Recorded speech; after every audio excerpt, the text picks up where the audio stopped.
So here we are back again. Second attempt on actually bringing on a proper field battle this time. I reduced the sound this time because I noticed that the game sound quite outweighed my commentary. Not sure whether this detracted so much of the quality, but yeah, here we go. Just 1 second.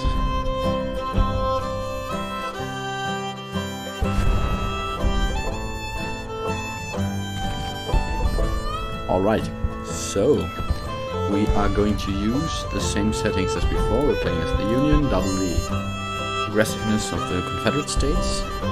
Maybe that was a bad idea. I don't know. But here we go.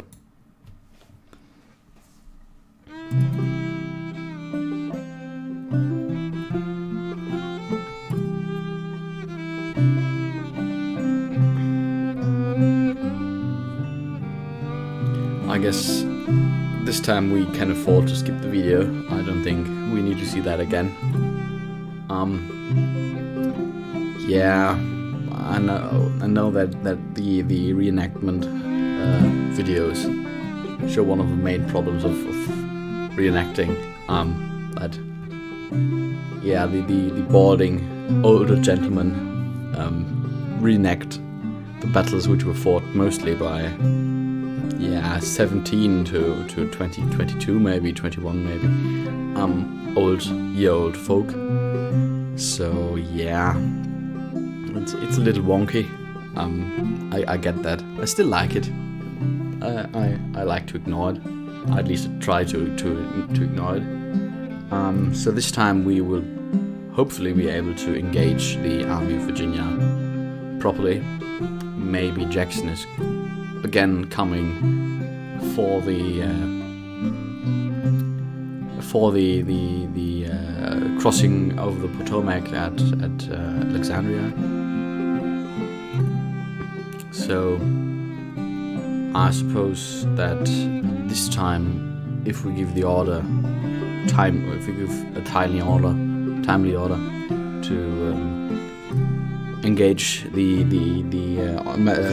Confederate forces, we will be able to bring on a proper battle against the entire army, with our entire army.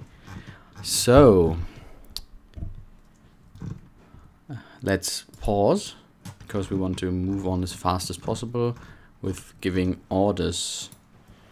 We are going to move in the first corps pretty much immediately, followed by the army staff itself, followed by the second corps,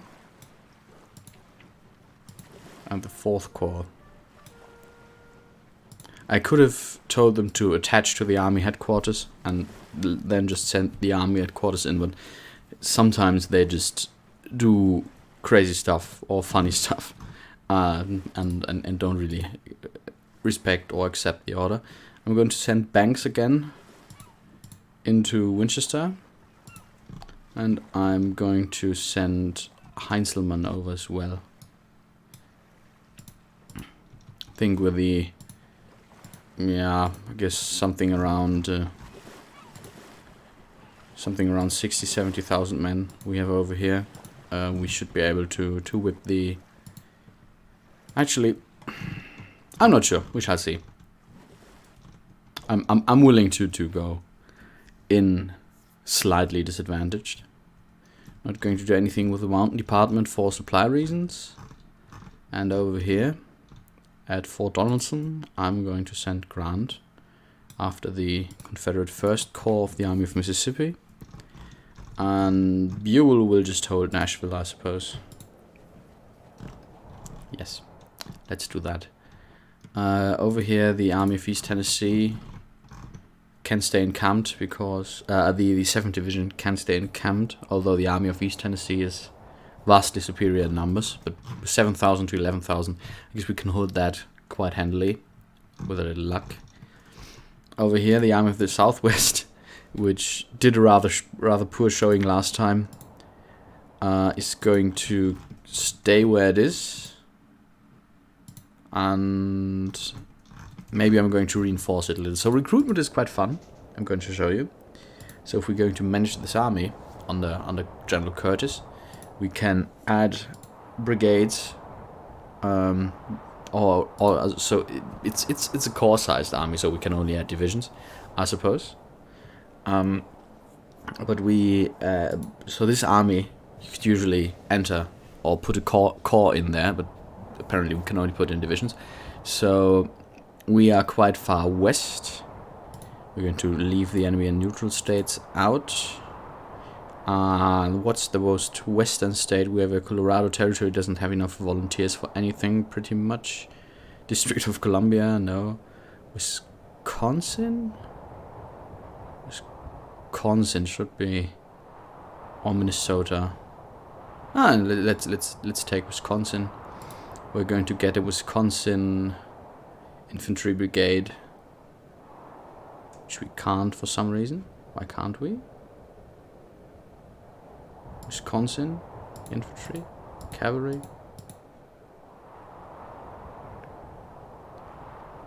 Okay, I thought we had enough volunteers for that, which we don't. But we have enough in West Virginia for some reason. I don't get it. And in Minnesota. That's weird. But okay, let's get a Minnesota brigade for the Army of the Southwest, which is going to arrive in 25 days. So let's see what that will be, arriving on time. But 3,000 new men should be able to be a great reserve on their own. So we're making healthy profit because we, of course, have extremely high tariffs and an insane sales tax. We're going to put this money into industry, so we have some returns. And yeah, we don't really need... We should increase recruitment, which gives us more volunteers, which will be rather useful. So the Department of Virginia is probably once again going back to Fort McHenry to have at least some men as a reserve. Okay, here we go. Let's see whether it works this time. If not, maybe I'm going to change some of the settings. So now here it should be... We should engage Jackson's... We didn't engage Jackson's Corps for some reason.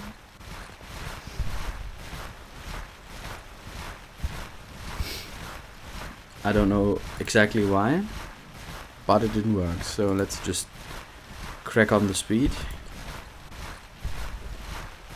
Okay, we send Heinzelmann over since he didn't register his orders. And the Army of the Peninsula is in contact with the Department of Virginia, which isn't great because the Army of the Peninsula is vastly superior to the Department of Virginia, so we're going to tell them to retreat. Which they are going to do in good order, apparently. Which is fine by me. Okay, I'm going to march in the 1st Corps again. And the 4th Corps. As well as the 2nd. Hopefully this time we can bring on a proper battle. Putting McClellan into Washington. Concerning policies, since it's still paused, we are going to... what did I want to do? What did I do last time? Color troops would be great. The Enrollment Act, no, we don't need recruits that desperately. We're going to put industrialization in. Yeah, and we'll leave our last policy or start investing more later.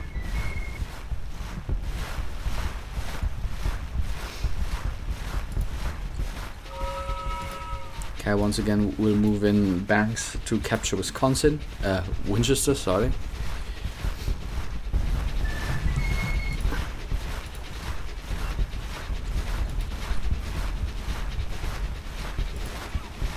Okay, the 1st Corps is in the battle. Let's see whether actually any other forces will join the battle at some point. because if we have both the first and the second corps, I'm pretty confident that we will be able to. Okay, second corps is engaged. Army of the Peninsula, for some reason landing near Annapolis. Okay, that's an interesting attempt. Okay, let's send the army command in.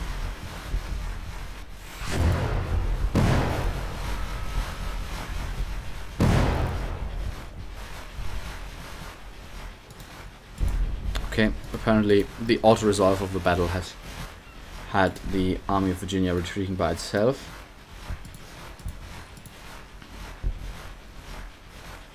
So I just hope, no, we don't want to transfer anything. Just hope we can bring on the engagement with the Army of the Virginia while they are on the retreat.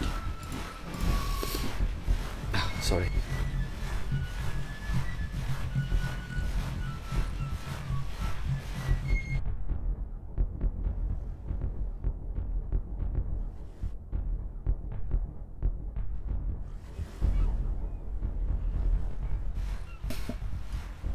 Okay, so far, although they are retreating right into my forces for some reason. Okay, the 4th Corps has engaged someone, so we're going to start battling the Army of the Peninsula now.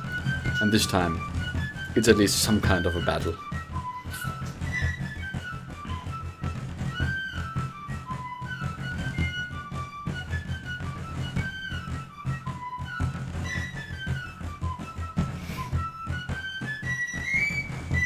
Distinguished and brilliant profanity. I like that.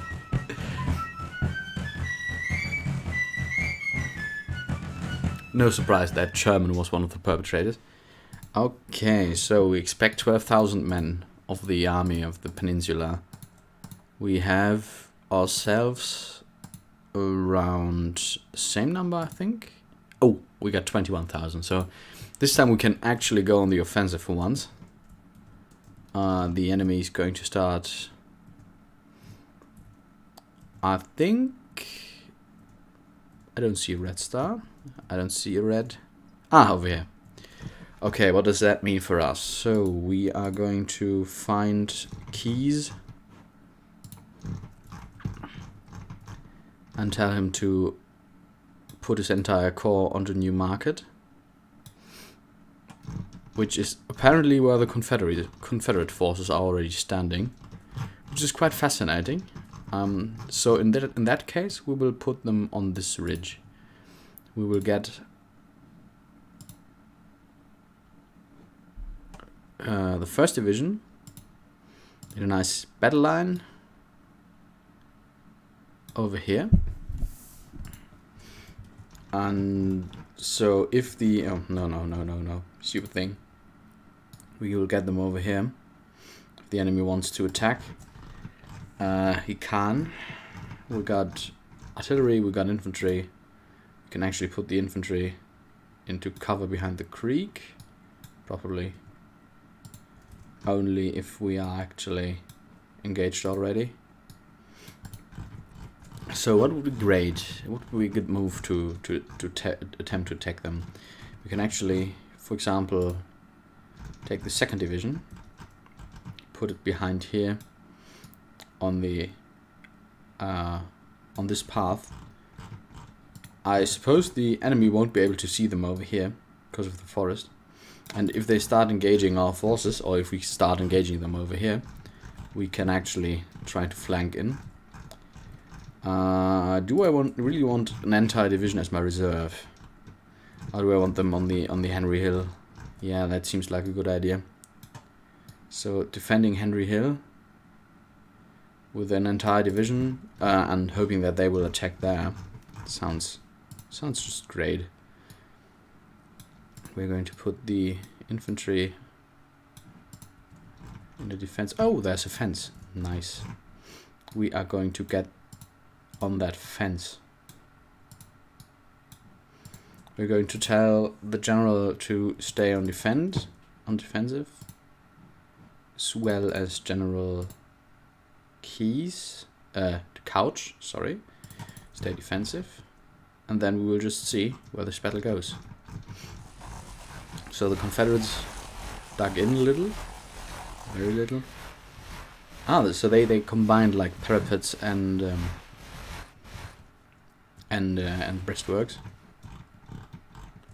Don't really see why I should attack them there. If I can only just bombard them.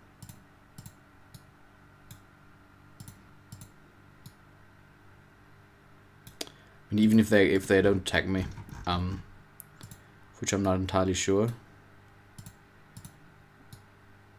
the enemy will probably not be able to use those fortifications correctly, because I can actually outflank them. Which maybe I should attack them if they are not moving on, which they are now, which is fine by me, actually, because now my artillery is starting to give them a pounding with 12 pounders and ordnance rifles, so maybe you should start firing on enemy batteries.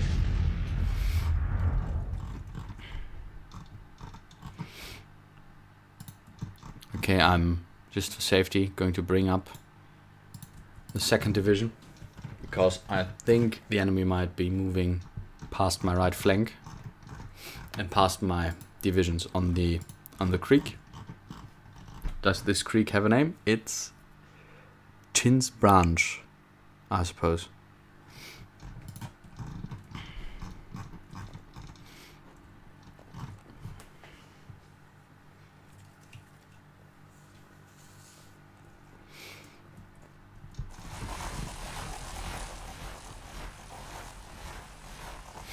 As you can see, we are on the Manassas battlefield again.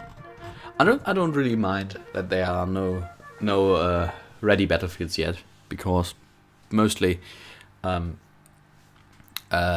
you hardly ever fight twice on the same spot, which makes it quite fun. As you can see, the division commander of the 2nd Brigade in his defensive position, General Casey, whom I never heard before, decided to order his men to deploy skirmishers.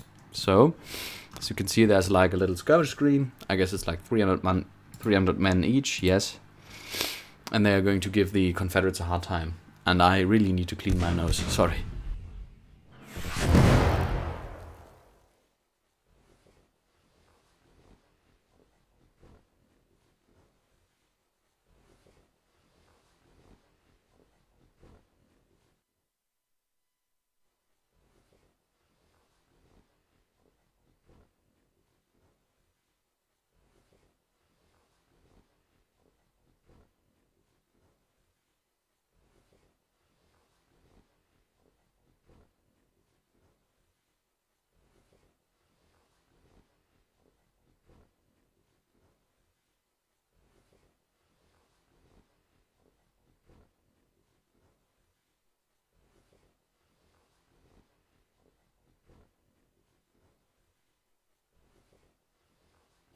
Alright, sorry for the little break. Here we go again. Apparently when I wasn't really looking, I mean I paused, but Briggs's skirmishers actually engaged something, which is Toombs' brigade. Not sure which division, but we shall see.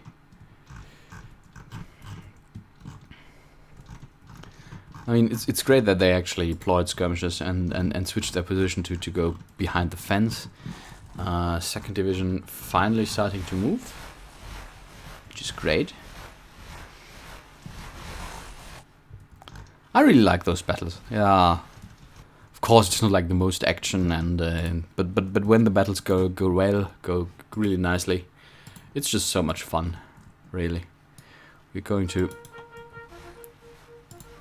Oh no, we are going to call back the skirmishers over here.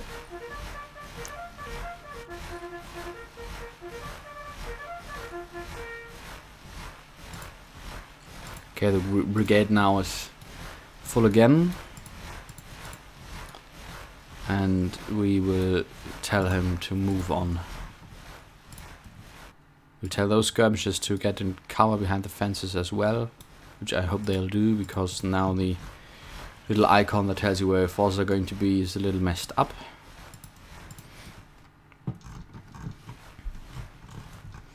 One big point of criticism almost everyone has about this game is that you can't tell your general or your division commanders where they go, because you can only give like the entire corps an order if you click on the corps commander. So if I were to click on General Keys over here and then tell him to move into the center or move forward, the entire army would move here, which is nonsense. I mean, you can detach every unit he has, but it doesn't really work either.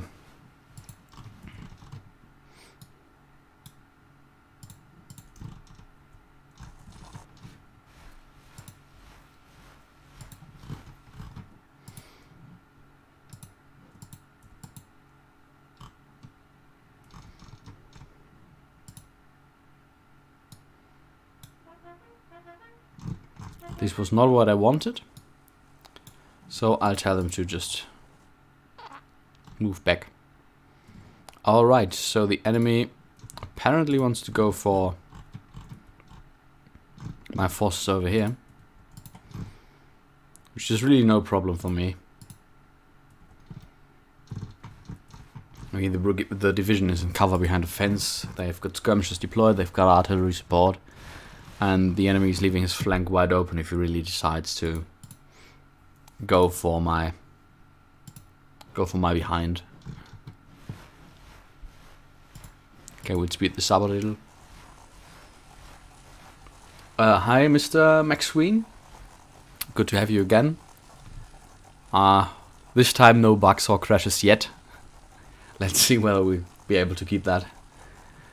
Hopefully.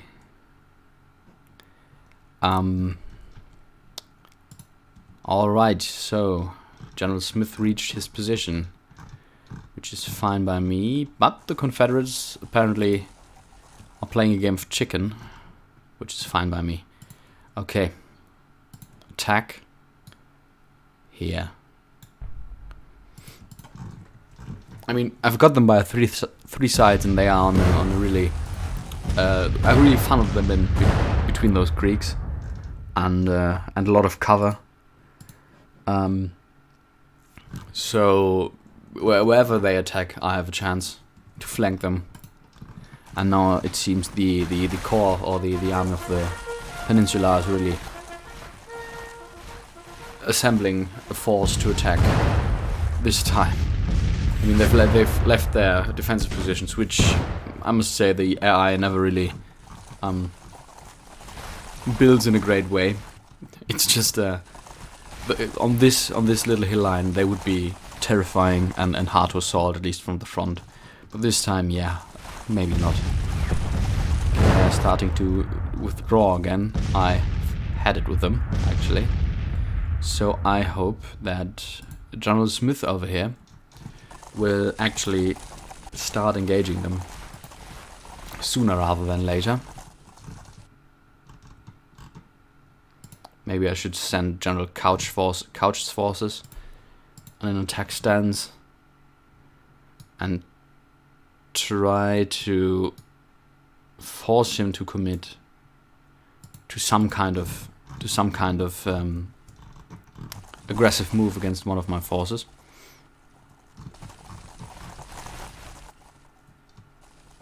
Is he finally coming for me now? Because in that case I'd like to hold.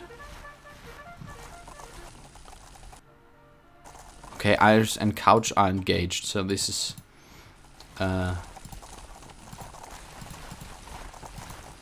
Couch. I don't really have anyone engaged over here. Have I? Ooh, General Hancock. Nice. So hope he doesn't shame himself during this battle. Okay, this time it's for real. So maybe moving up the division was a bad idea.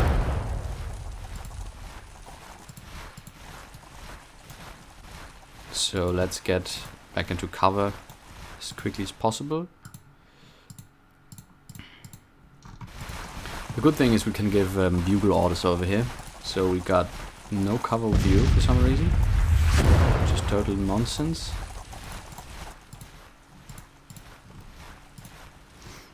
Okay, now the skirmishers are engaging. For the second time, actually. And my men are taking cover behind the creeks, which is great. So can I tell my skirmisher force to... yeah. Ah, no. They don't want to, really. Okay, so it's time. This time for real. It's time to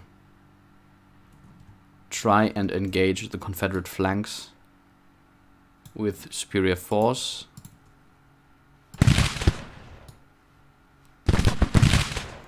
And get a move on.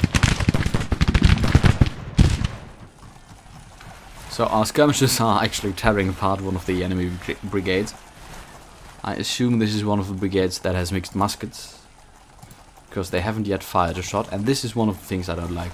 So the courier doesn't really search for a path that is not occupied by enemy forces, but he rather rides entirely through the enemy line. Realism looks differently, I think, but yeah, I can live with it, at least until they start calling an end to the early access. Okay, so I want to pull them in a little more. So the skirmishers are supposed to come back. My artillery does stupid things, which is fine. That's not the best spot for your guns.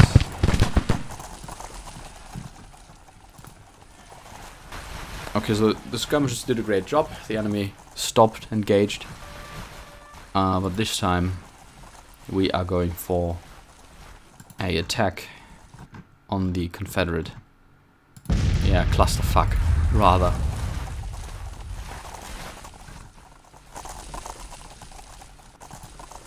I mean, if they attack my position on the creek, they are going to get hammered by about 6,000 men's worth of fire.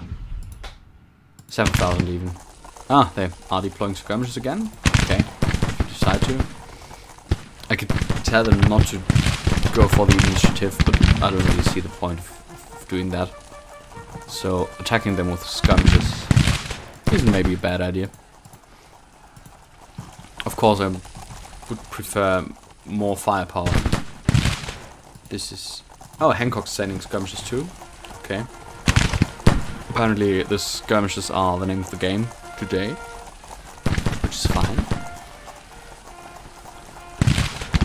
So at this point, the skirmishers alone are driving back the Confederate forces. I'm going to blow my nose again, sorry.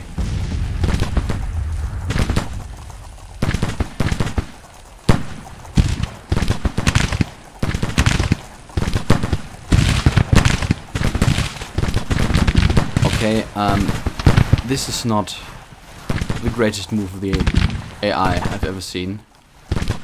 So this time, General, move your forces.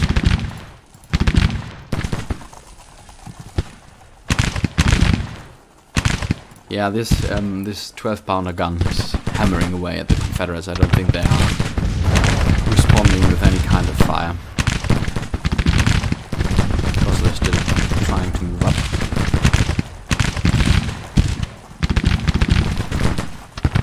I'm going to tell them to hurry up.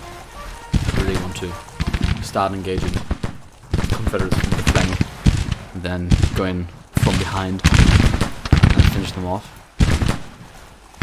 Skirmishers are doing an excellent job. General Keyes, we only have lost 58 men, they've lost 400. So that obviously is a great stat. So the 1st Brigade of General Hancock is engaging, together with the real swarm of skirmishers.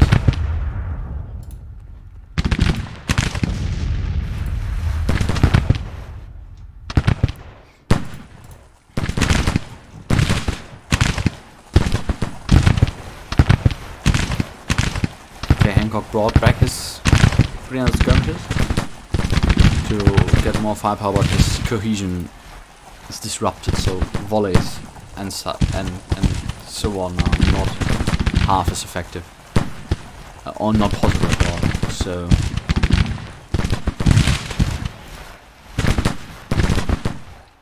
I'm going to double the speed for a little more action, because now we're just slowly attempting to push in the Confederate flank.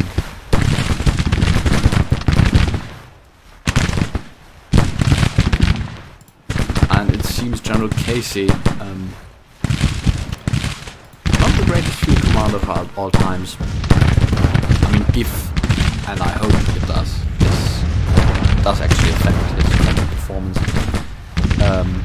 We should really check his stats after the battle. So you are going to finally attack over the creek. Go get him. Except for you folks, you should probably rather face the enemy.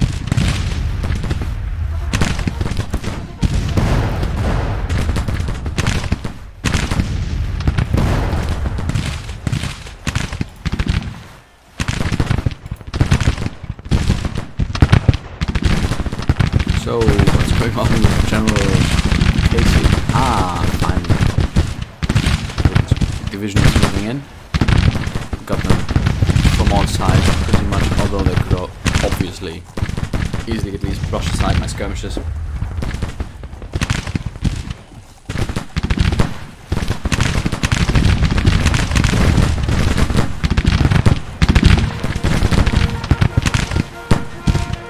Never seen commanders deploy so many skirmishes before. I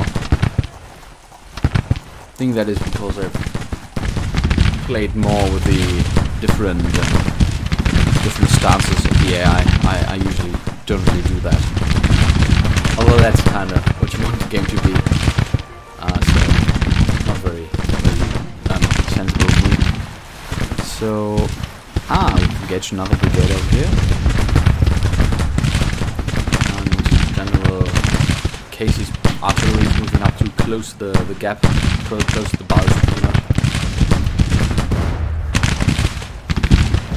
Now this is what I call half a Schlacht. Let's go for it.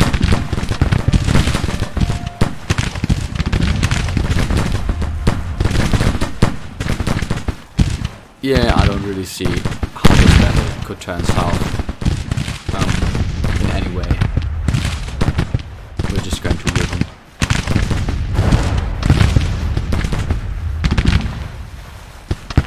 Because we can comfortably increase the speed to 2x4.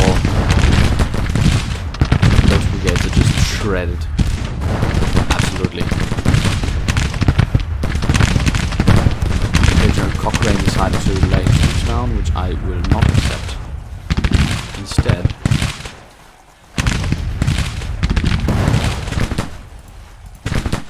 Cochrane.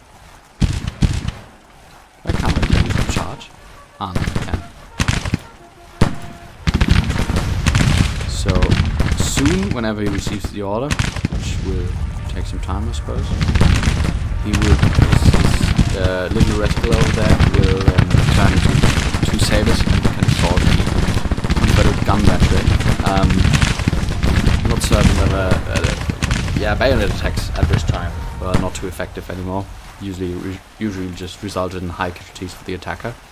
But General Cochrane, I congratulate you. I'm going to give your brigade the Spirited Charge 1 perk, so they are more competent in melee situations. So they've got strong melee opposed to poor melee for most of my units now.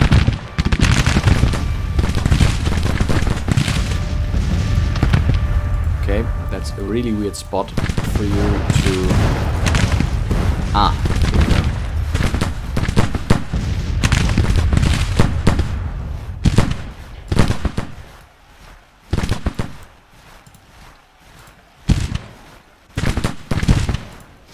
Okay. It seems we didn't really overwhelm the Confederate gun battery, and they are firing on the shortest possible distance for some reason.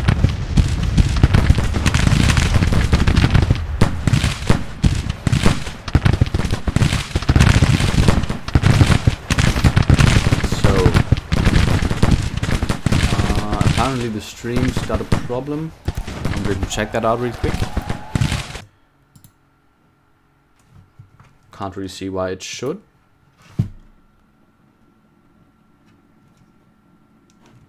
Okay.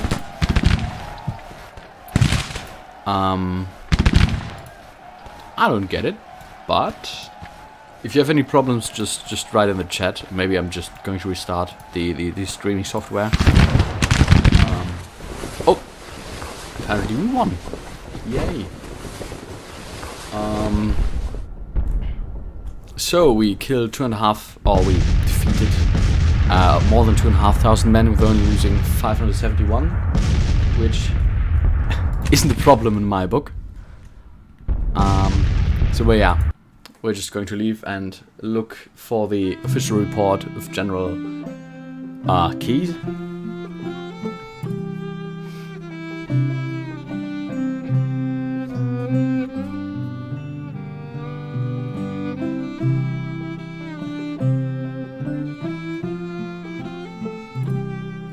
Yeah, so major federal victory. 571 casualties versus 2,700.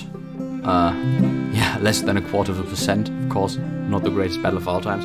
Colonel Ayres, so suppose one of the brigade commanders, has become famous. So his little fame tick is going to jump up.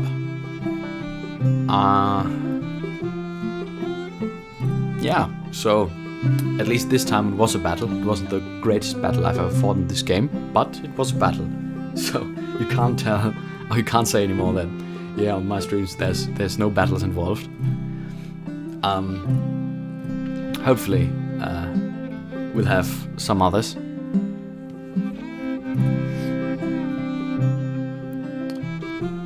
But maybe we're yet in for a little surprise. I'm a little bit concerned that we will have to fight the army of the West with our army of the Southwest again, and that our army of the Southwest will just yeah, pretty much boo off again. This time we'll just occupy the open ground hill with some defenses. Maybe this time we will not start and exhaust our men to death before combat really starts. Armies are set to offensive. They have been all the time. So I don't know why they are not engaging, but okay, over here there's okay, the AI apparently forms a lot of new armies over here. A little weird. Apparently they're only consisting of cavalry, but I'm pretty sure that they will put in lots of men as soon as it's done. But I've never seen the AI really recruiting. Maybe that's something that has something to do with a new patch or something. I don't know.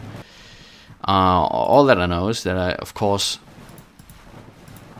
driving back the Army of Virginia and his corps, I will just continue over to the riverbank.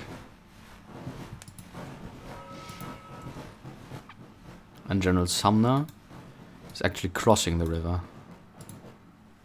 I have no idea, to be honest.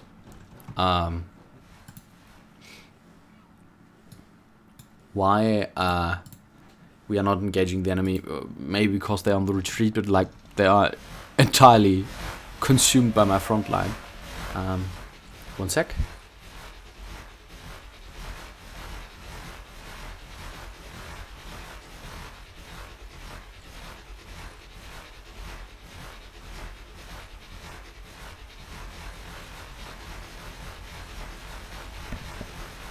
I mean, we are literally overtaking them with our trains.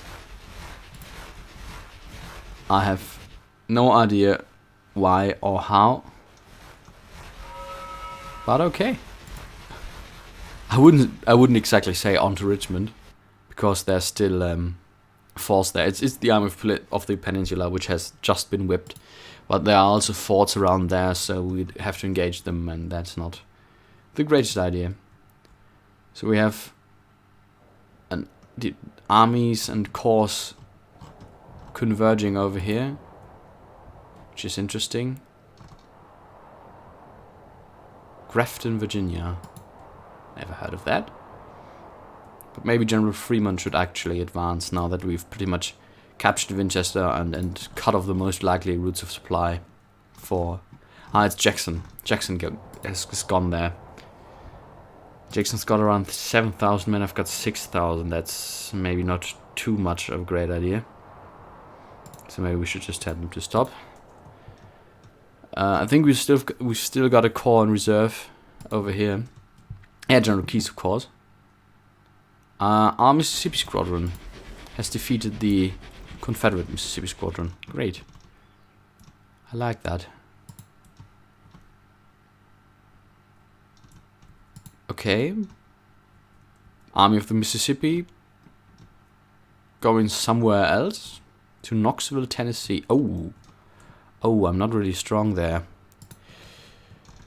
It's not my strongest position, but at least, yeah, the game likes some weird action maybe. General Pope. General Pope, you are in a completely useless spot. Going to try to move you as quickly as possible through pretty much half the country. I'm going to be able to use some of the rivers, I think.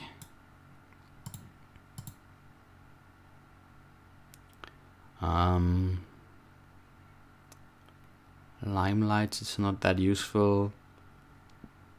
Blockading squadron. Battery runner, that would be the Farragut style of leading battles. If you set your armies to an offensive stance, they will rush to help each other. I think in the last video they are by default set to offensive stance. Yeah. Maybe I overlooked something in the last one. I'll see not to repeat this mistake. I'm going to give them mortar boats. Yes. I'm thinking that the 7th Division will have a hard time surviving the next few days. Maybe I'm even going to engage them across the Cumberland.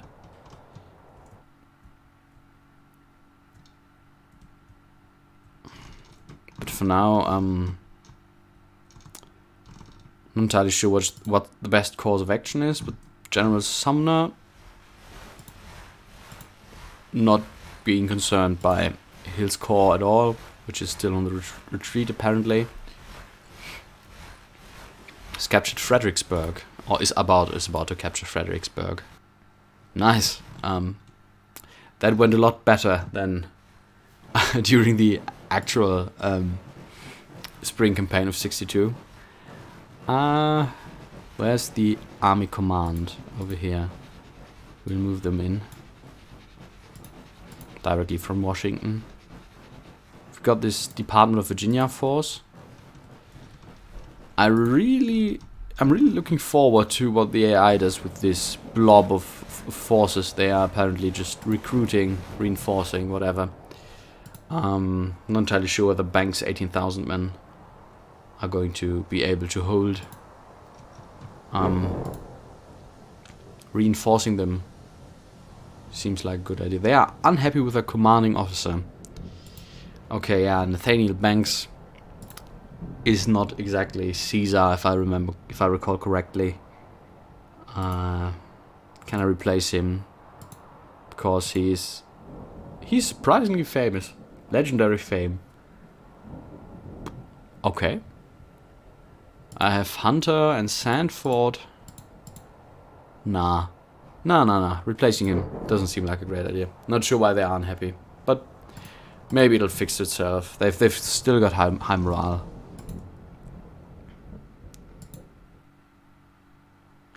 Okay, so I think the Confederates are now going to replenish their strength. They've taken quite a beating, apparently. Not entirely sure where or why. I mean, of course, Army of the Peninsula. It's the Army of the Peninsula. Okay, they took quite a beating, but where's the Army of Virginia? Where'd they go? I mean, there's a bunch of armies over here. Lee's army logs. I'm Beauregard. Lee. Okay. Well, we'll see. Not entirely want to put my finger into the hornet's nest over there. 7th Division. Probably still having a hard time at the Cumberland Gap. Armies of the Confederacy marching for Western Virginia, where the Army of Virginia is. Apparently they are like assembling for a new punch against my lines. Which is okay by me, actually. I really don't mind.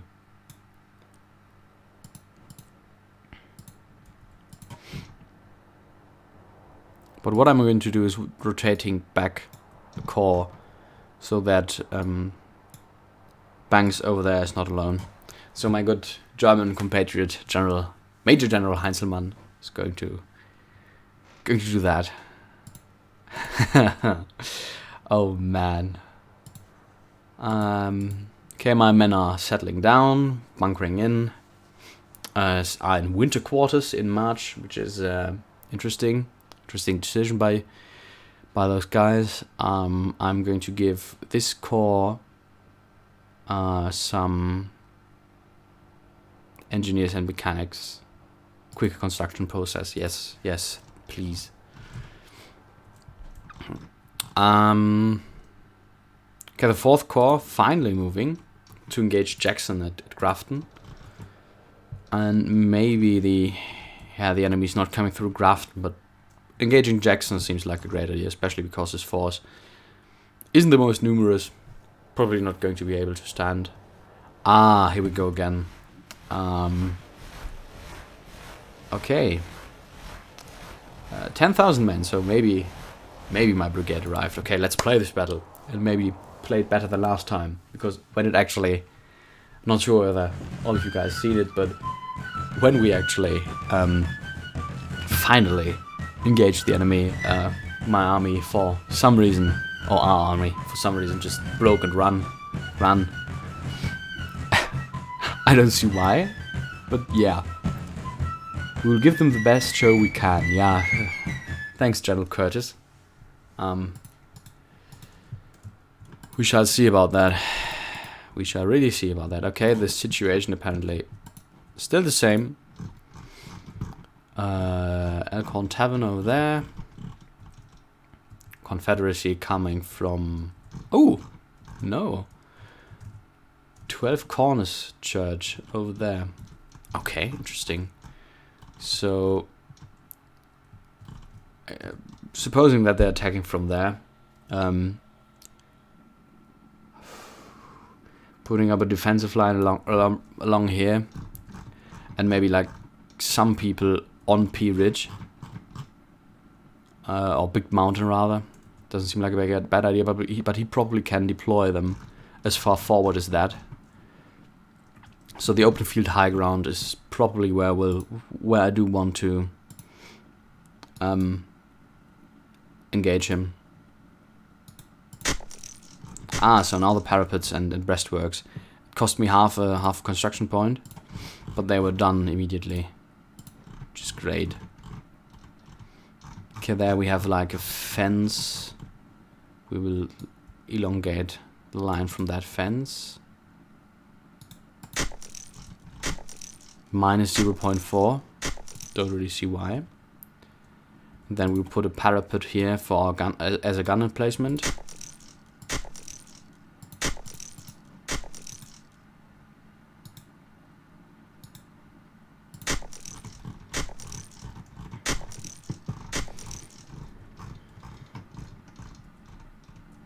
We will of course have to dig that out of ground. Over here we have enough fences to cover our flanks, which is a good idea, I think. I will definitely put my cavalry over here, so I'd at least know if they want to attack me there, and I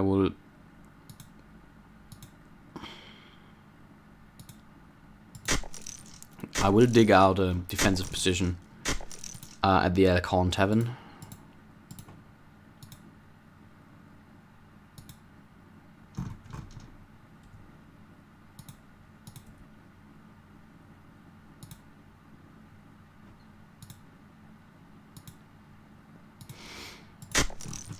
Hopefully I will not have to use them, but we shall see.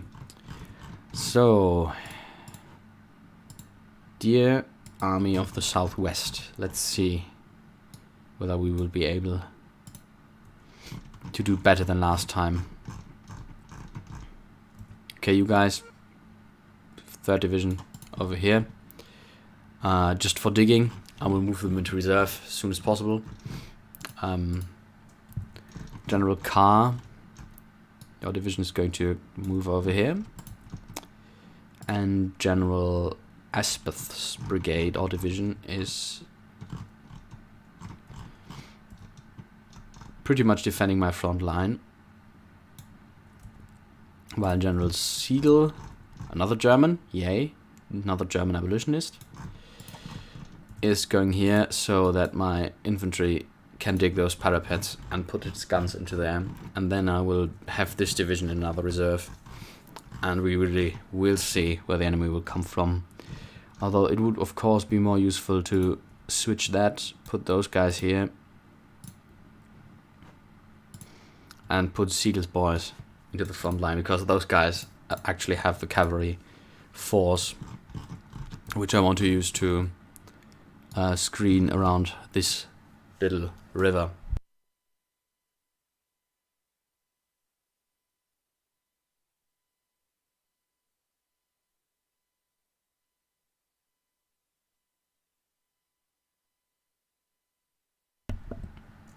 Alright, we'll just start.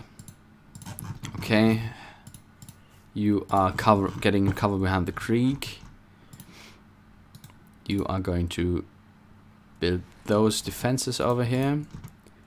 You are going to dig those parapets. You are just going to put yourself behind those fortifications with the artillery in behind. Same goes for those folks.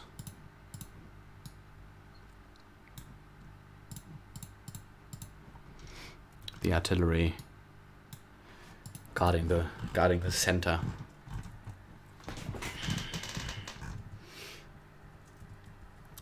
Doesn't seem to like too much of a bad idea to have my cavalry over here. So with the enemy spawning much closer, I am rather certain we will see much more of them. Or rather much sooner.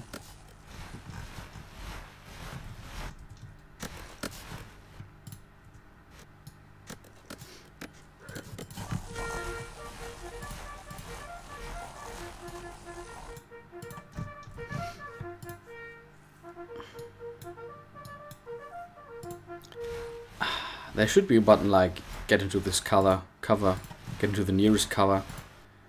Okay, now they are in the parapet.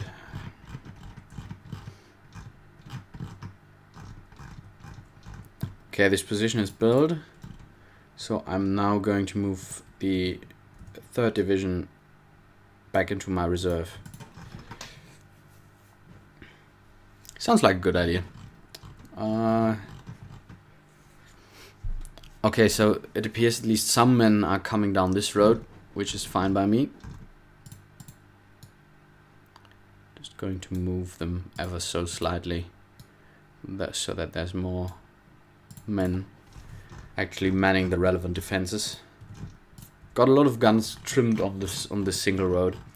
So if the weak division with the demoralized men, which apparently is just a feature and not a bug. I thought it was a bug when I played this battle as the Confederates. If they attack there, they will probably be driven off quite quickly. So this is like McNair's brigade. This is part of the great division of McCulloch's division exactly. Almost 3,000 men in the brigade. So this is like rather strong, I'd say. But I think I've got enough guns trimmed on that road. So if they want to mess around here, I will be able to give them quite a show.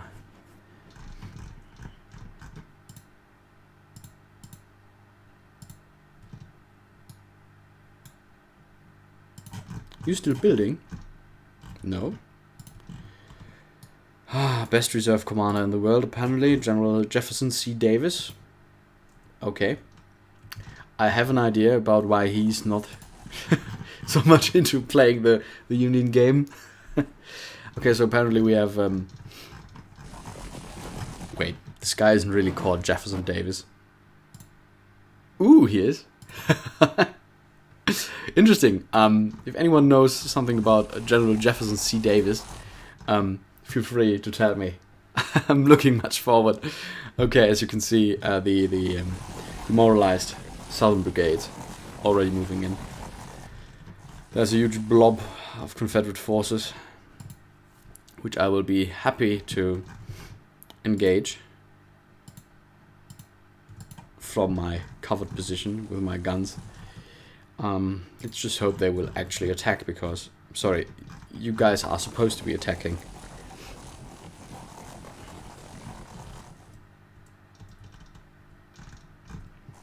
So just going to flank and try and take the high ground, because in that case I can prepare for that.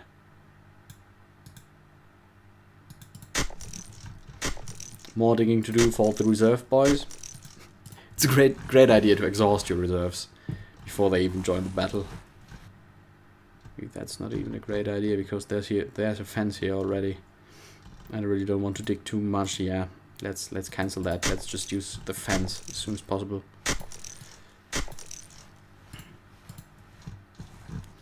Going to bring up the 3rd Division's artillery. I'm going to detach them and have them just pretty much overwatch the flank.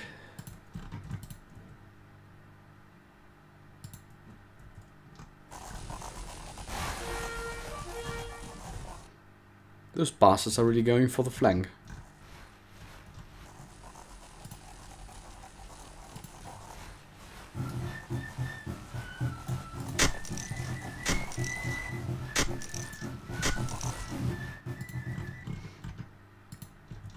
Okay, so I'll bring my reserve division a little closer.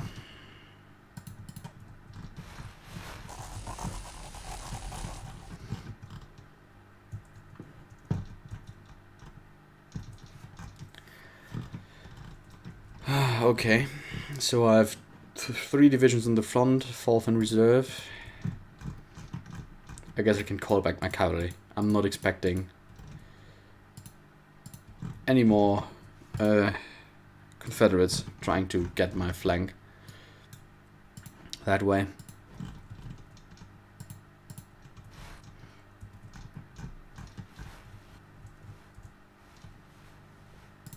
Six-pounder wired. Great against artillery guns, because they're extremely accurate. So just in case we can spot any enemy artillery, we are just going to mob floor them. Yeah, so now that this entire position has become redundant, maybe using... Yeah, maybe I should bring the leftmost division over at double speed.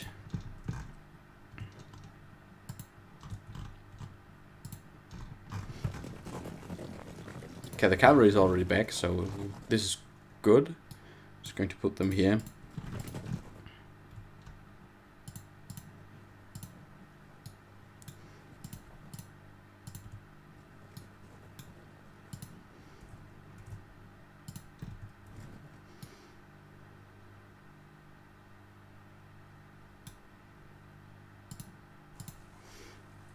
Get them into defensive stance.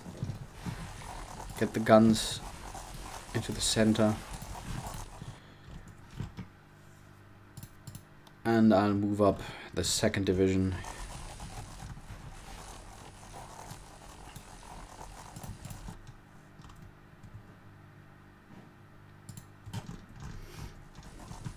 I'll bring my reserve forward as well. Maybe I'm just going to swap the forces I put into reserve.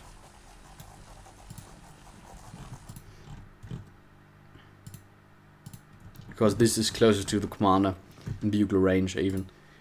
So I assume he will be able to just immediately start off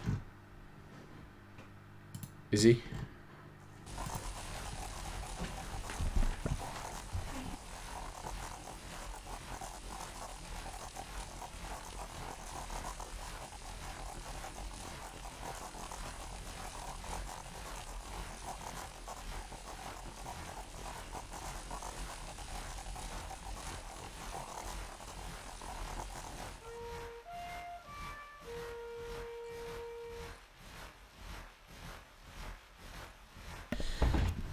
Well, that was my girlfriend.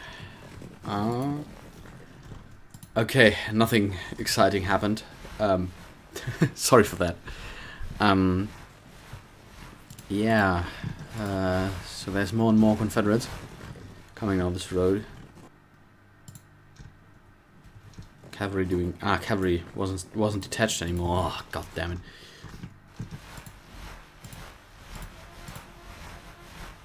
Okay guys, double time it. It's like superbly important that you move your forces into position as soon as possible.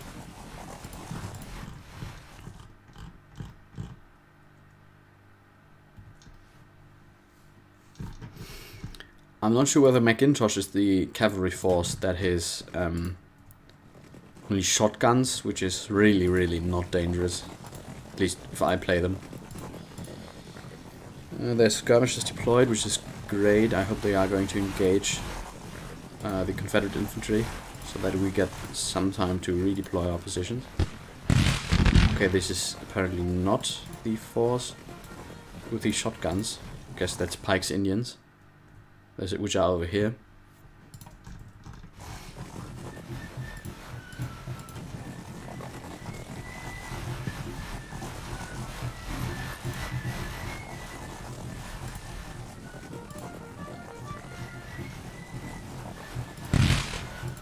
So the audacious flank move has been countered apparently.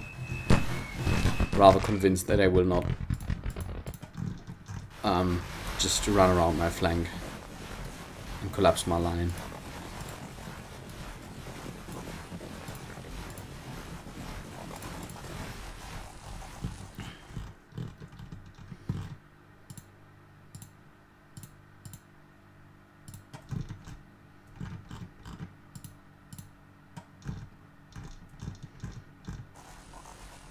Ah, yes, of course, that's the division that just got one brigade and the cavalry brigade.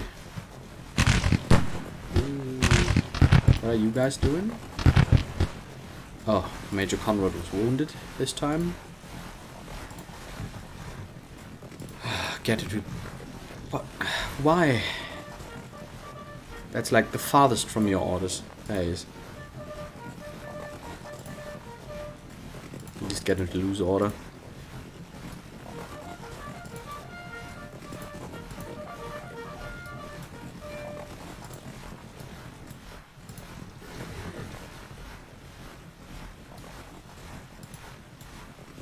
Okay, now at least they're firing back. Skirmishers engaging.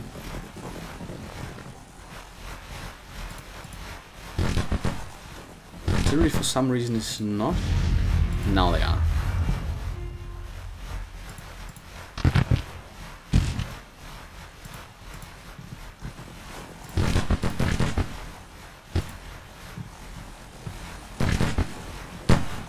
Okay, those guys getting some sharpshooter training. Okay, now the cavalry is firing back. I really don't get those commands sometimes.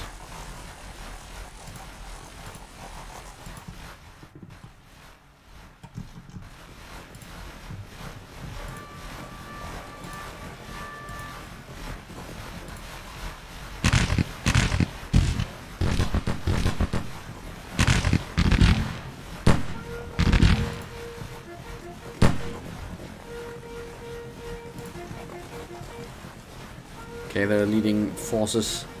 Cavalry, enemy cavalry brigade. Seems to be near.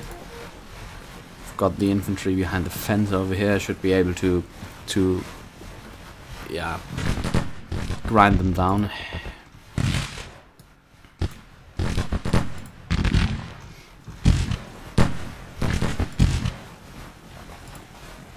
Okay, they are ordered to engage at long range. You are ordered to fire the will without firing for reasons that are unknown to me. And you guys really should get behind some cover, you wits.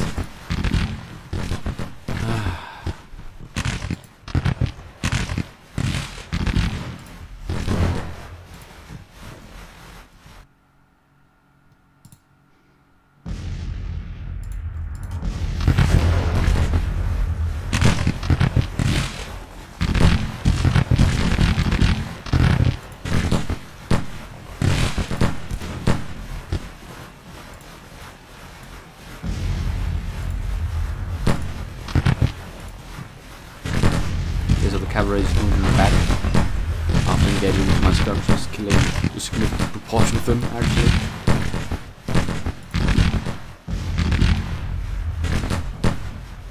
You really should withdraw now. Saved us a lot of time actually. So the artillery is supposed to be up on the hill.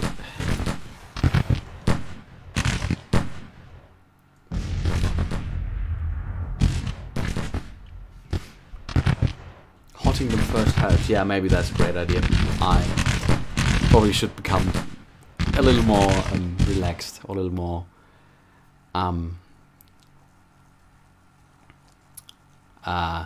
what's the word?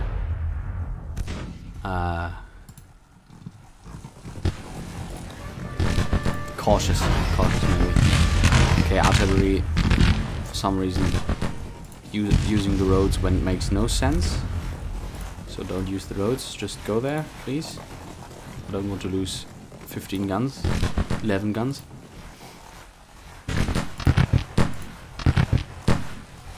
Okay, I've beaten back McIntosh's brigade, I've actually broken them, which is fine. My skirmishers, for some reason, doing an excellent job. Explosive skirmishers, I think you've earned it. Okay, you're still preferring to use the road, which is... No, it's okay. No, there's not too much that can stop you. Except deploying for close combat.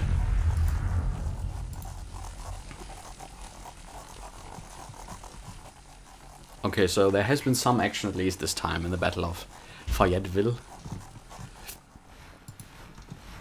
Now my infantry brigade over here is just... I'm afraid going to take a whipping. It's only 1,000 men.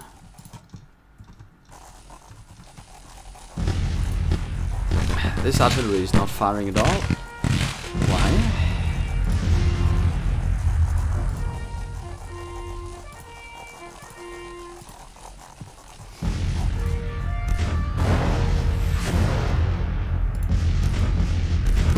Limber up. Get out of here.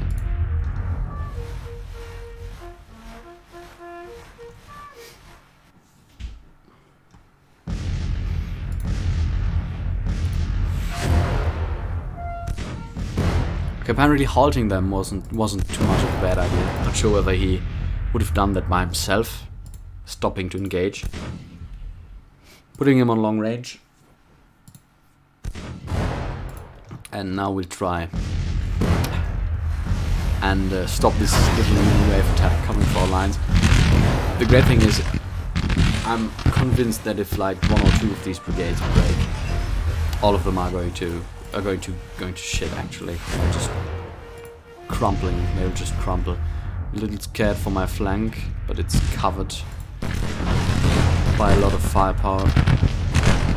Anyways, nevertheless, going to shift around a brigade over there.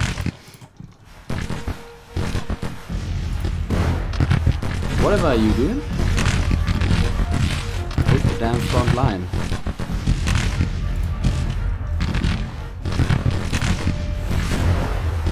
Okay, so here we can see the 1st brigade. Grape shot being fired into Green's brigade. Those guys are going to have a hard time actually. Now assaulting a division on offense, corps on offense, brigade on offense. God damn it.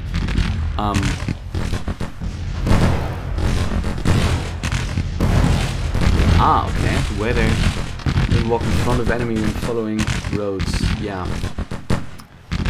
That makes a lot of sense. I'm fine about that. Sometimes it's just that this cavalry is frustrating me a little.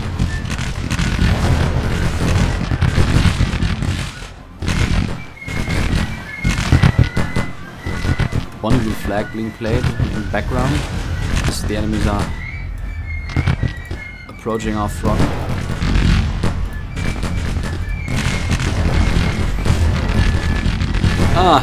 No worries. I'm not yet frustrated. Not going to happen probably. Except if Mr. Greusel, who sounds terribly German to me, keeps doing weird stuff like that. Why? Maybe, possibly be great. He didn't engage.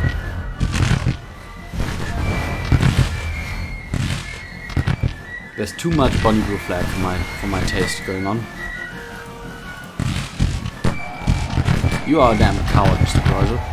Okay, you're fragmented, I can that. Yeah, General White's brigade, suffering heavily, is engaged in melee, so I'm going to give them this pretty charge.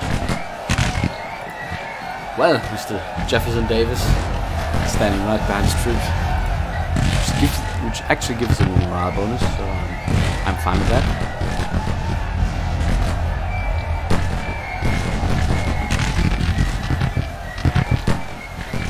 Man, the amount of Bonnie Blue flag. I mean, I like the song, but that's a little much. But as you can see, those infantry, one broke, and that is going to reduce the morale of the other ones, which should result in complete bloodbath if they start to retreat, which is going to decimate their ranks.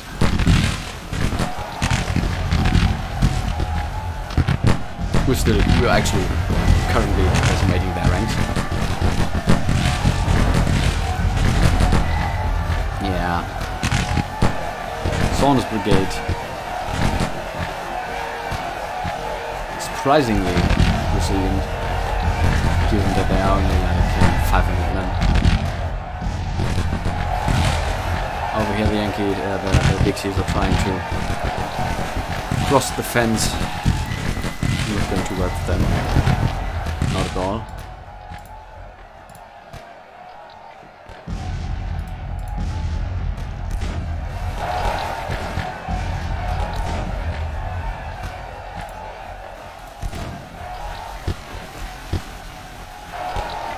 Okay, so General White or Colonel White's brigade broke, which is okay. I live with that.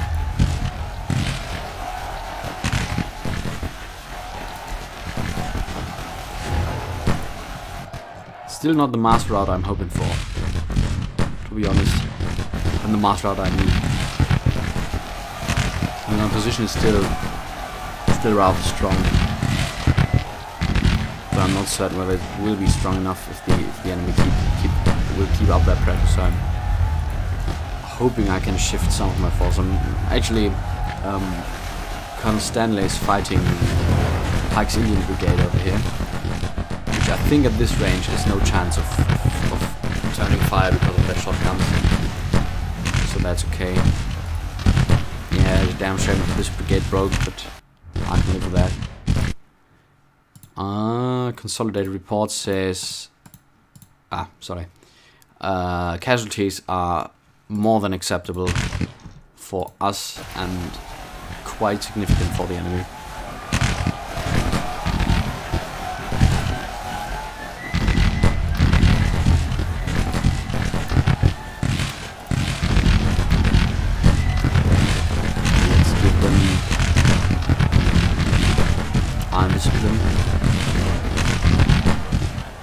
So they will not be disrupted that easily.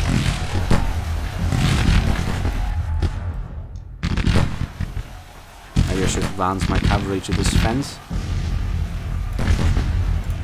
so to add some flanking fire into the mix. Colonel Benton's brigade suffering heavily.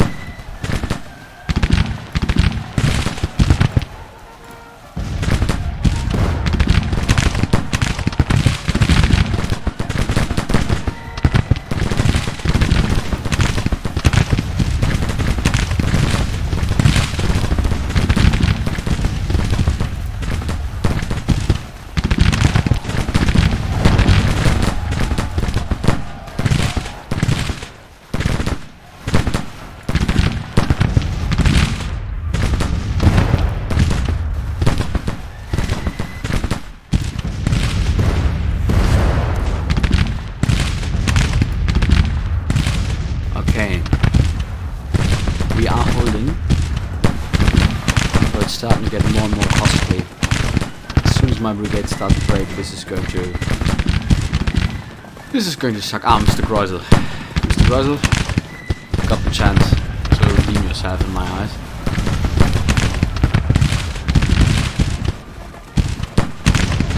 Did I have my cavalry to 8? Why didn't? Get in there. No initiative for you. Just do as I say. I can live with losing a small cavalry brigade. Move quite well.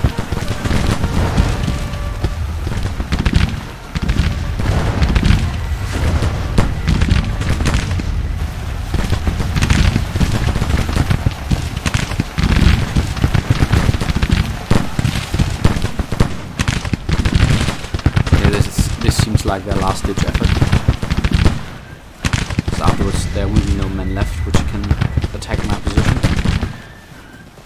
Ooh, McCulloch's division. The guys I'm afraid of. The only guys I'm afraid of, really.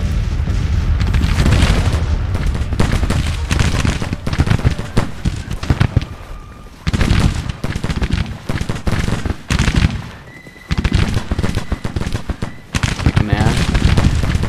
Still in fighting shape. Pretty much the only one. The other ones are already wavering. Little land usual. Their tiny brigade. As well as Hebert, or Herbert, Hebert, I think. Ford cavalry, yeah, he's not in great shape either.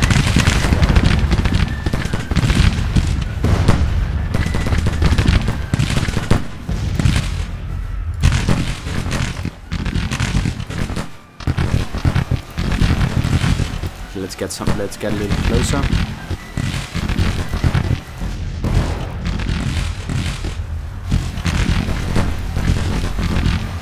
Man, 588 casualties over there, 100 over there, 200 over there. Costly already. He's still eager, so I don't mind. As long as it's not blinking red, I don't really care.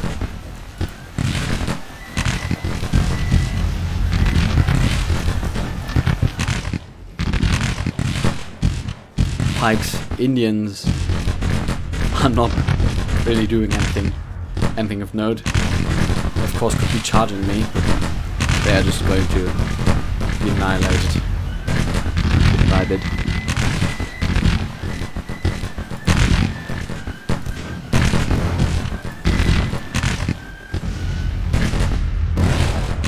It's the damn cavalry the damn cannons which are way too close to my lines for comfort.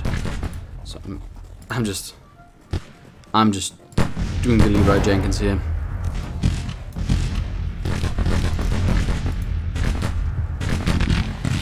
Oh shit. Benton surprisingly suddenly broke after being eager.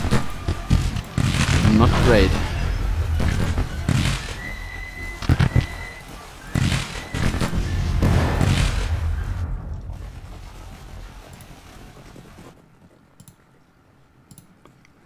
Should we offer them a ceasefire, maybe? The fighting will end for this day.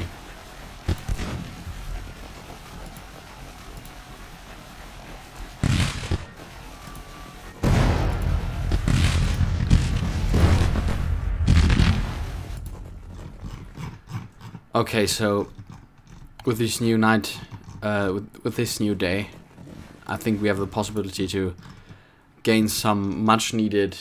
What's happening? Oh, hey, North.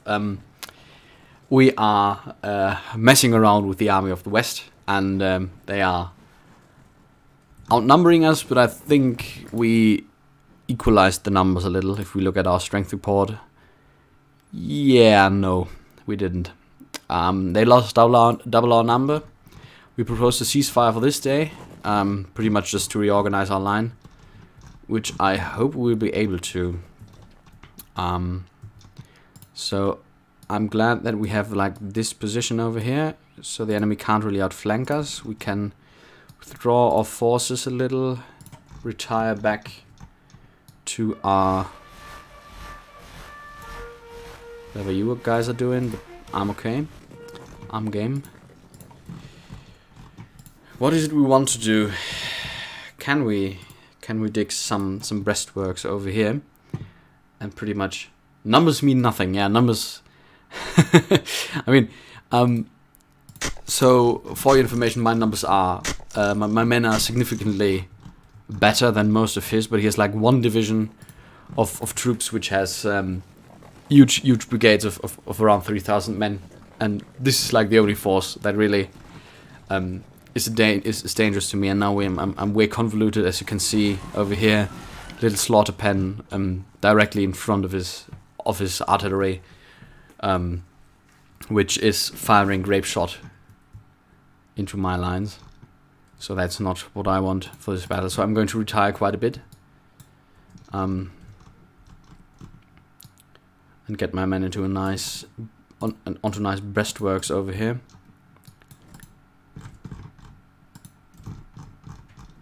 Preferably all men, not wanting to miss anyone.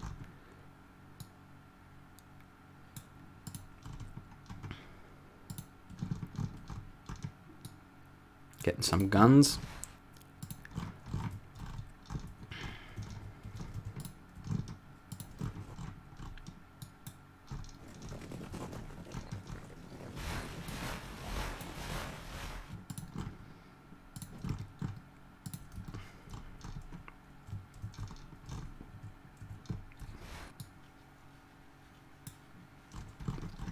Oh, so the division commander is commanding his own artillery.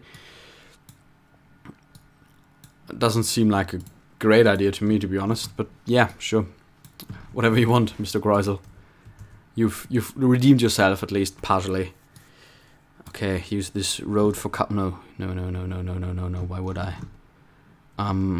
Use this fence, which will angle my line a little, hoping that he will attack Osterhaus.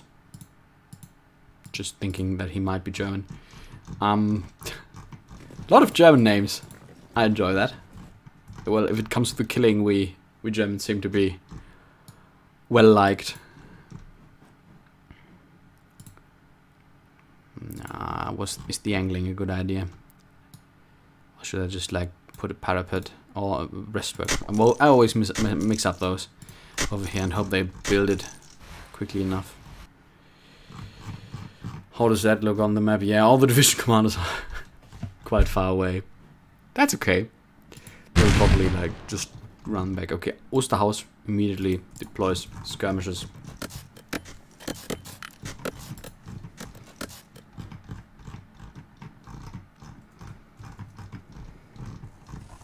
Alright, he broke my front position.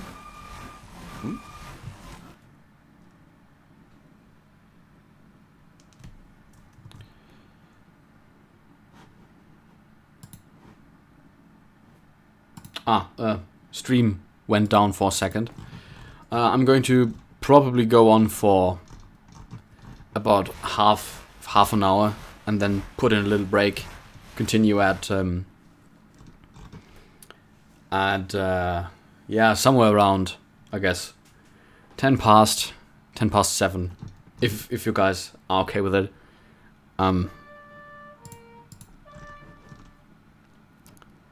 So maybe I should have given you some engineers. No need.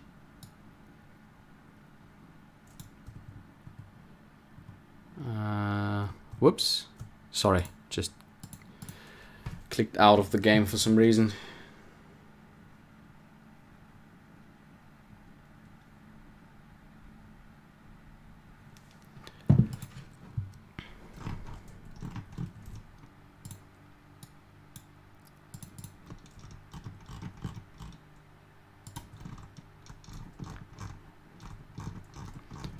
Okay, the Confederates seem to be content with standing around. Fine. The game says the battle is indecisive, which I don't like. Because especially if they take this position, damn it. That's like really close to a loss. Yeah. So all of the day is pretty much just slaughter more of them. Who are you? General Siegel, not giving a damn.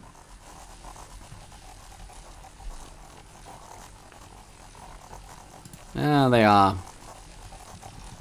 hanging around.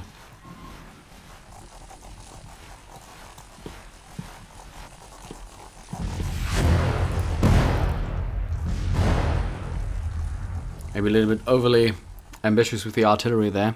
1st Division.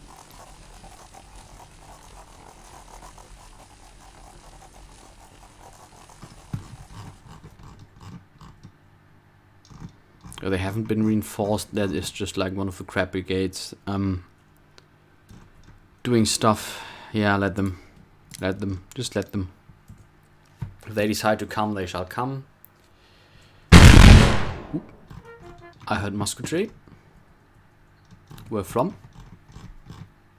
Nobody's engaged anywhere.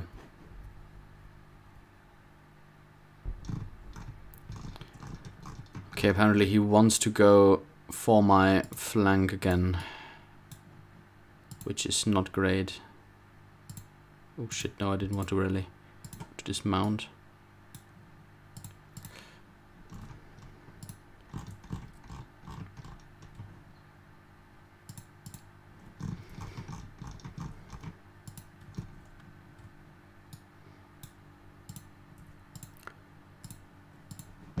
Oh damn.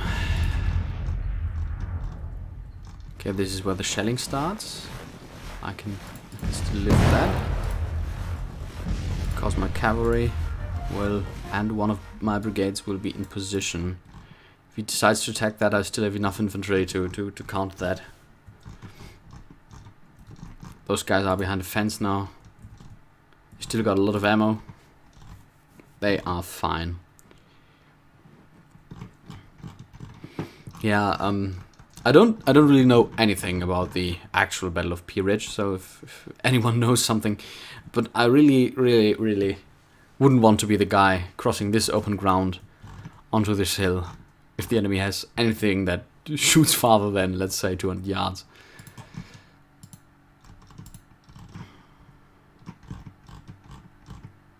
Okay, he decided to get against attacking my flank, which will mean let's be a little dick. Let's put them on their horses.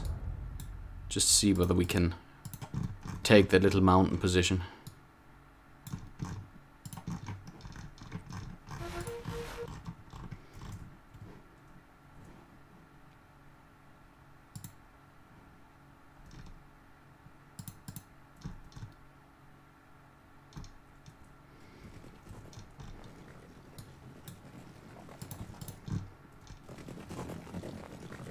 The Battle of Elkhorn Tavern. I mean, makes sense because Elkhorn Tavern is literally here. Okay. Anything noteworthy about it? I'm not too familiar with the really far western theater of the war.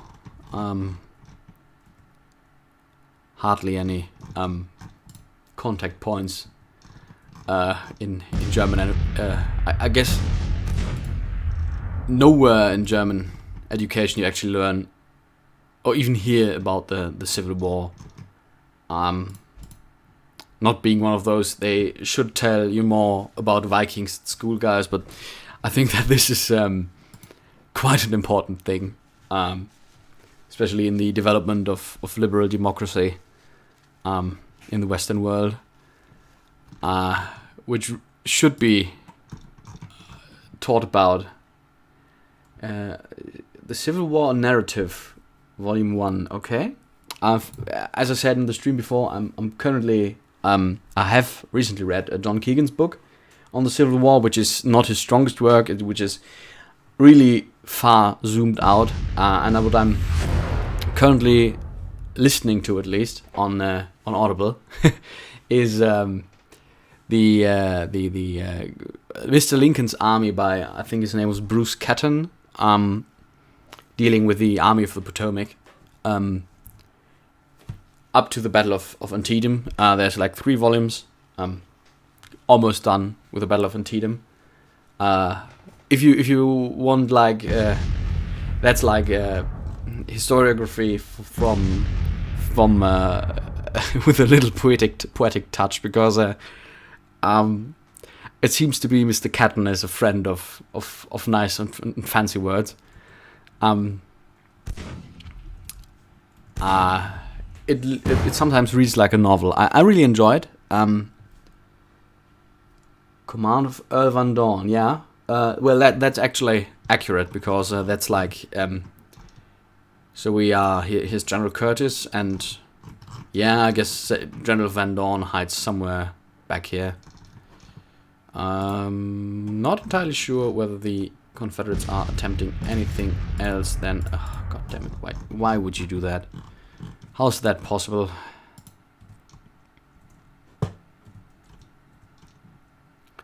Okay, I'm going to try something. If I give you the engineering, how much faster is faster?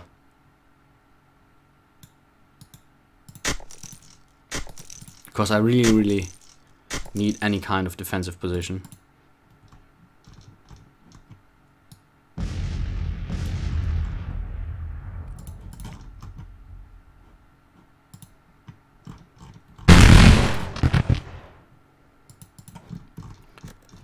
Okay, he's deploying skirmishes. I mean, if that's the final push, if that's all he can bring pretty much for any kind of operation, all of those brigades are not in great shape. Probably even my skirmishers can drive them off.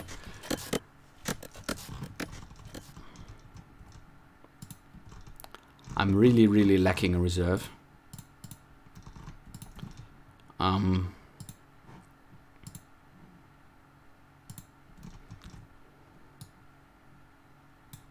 Okay, Mr. Siegel, your entrance.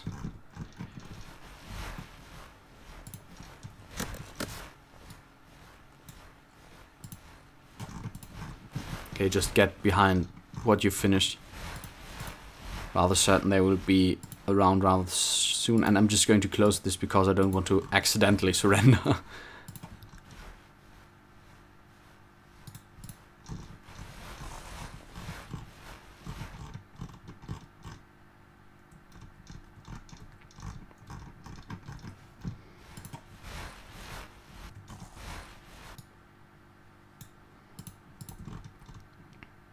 Ah, yeah, you said something about consecutive orders. Halt them. Maybe then tell them to move behind. Oh, well, maybe it doesn't work because it's not constructed, yeah. Oh, damn.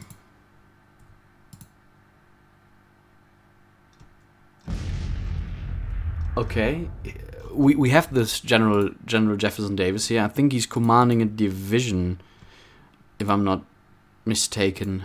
Yeah, he's wounded, actually. He was wounded during this fight.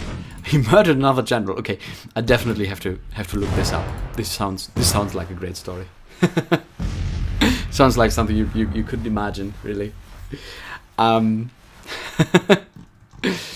forward, really. You have just decided to do nothing. Great. Would you mind fighting? I think I just broke them.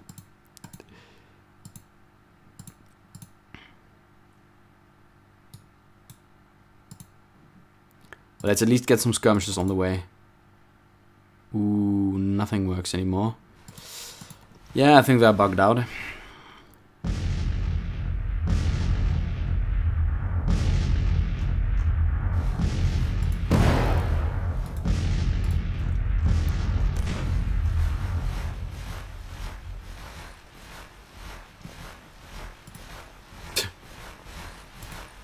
Yeah.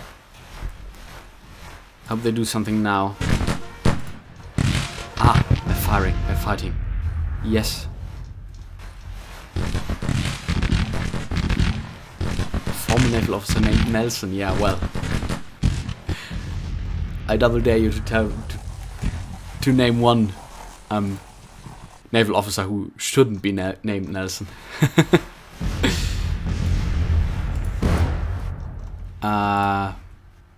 Except of course for great people like Franz von Hipper or so on and so forth. Although naval war is not my strength. If you enjoy talking about naval war, you should really check out Tortuga Power's Discord.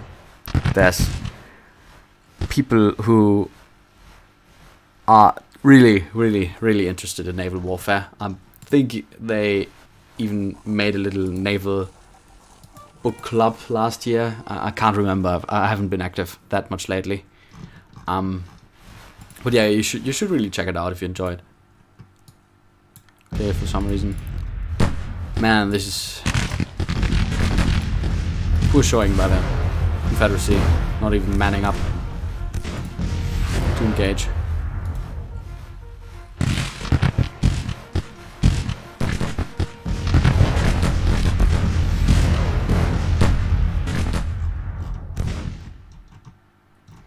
Conrad's still holding his own with his 400 men against 2,000.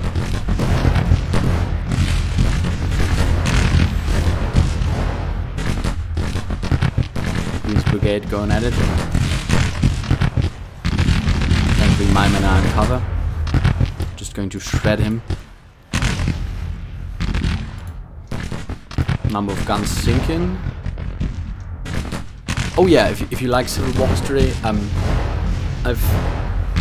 sometimes I have those phases where I enjoy Civil War history a lot. And when I heard this game was going to finally come out this year, and I've been following it pretty much since it was announced, because I was a huge fan of the main dev's previous game. I was really hyped, and I dug up some books, and I probably don't think that this phase is going. This nerdism phase is going to be over soon. Yeah, of course I can't really compete with anyone who put a little more time into the Civil War than reading books. I for one would actually love to see some of the battlefields. If I ever make it to the USA. I'm not sure whether I could convince my girlfriend or whoever I go with that yeah, Civil War battlefields, let's do that. Although I'd love to really, especially Gettysburg, because I was told that this is like the best made. Yeah, the US preserves their battlefields, and don't know whether any of you have been to the Zelo Heights or to Halbe, the last battles, last days of the Second World War.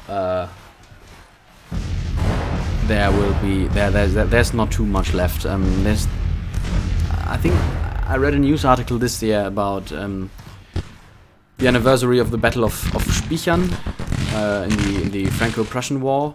There was like a little anniversary celebration, even though observing the COVID regulations. Yeah, I've been to Lorraine and Alsace.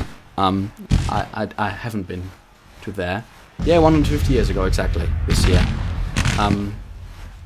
We Germans still don't celebrate the 2nd of September or the 1st of December, September anymore. For obvious reasons. We have been for quite a few years, but not anymore. Oh, you were actually going there? Really? Ooh, wow.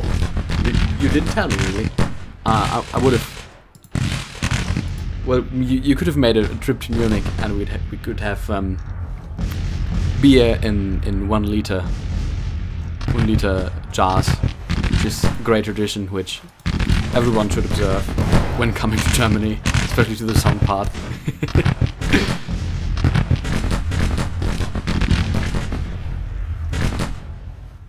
You hoped.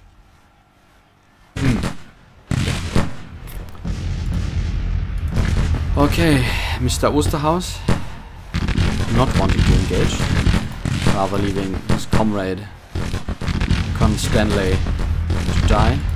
Why are you withdrawing? You should be advancing. Flying colors. Yeah, it is. Yeah, there's a lot to see. During my army days, I've seen a lot. I've seen most of it, actually. I've been to most places.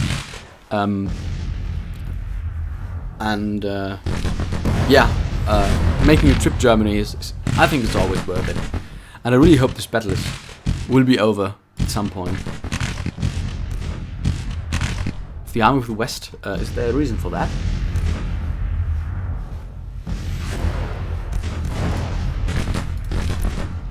I mean, if I'm not mistaken, many people living in the West were from Germany anyways.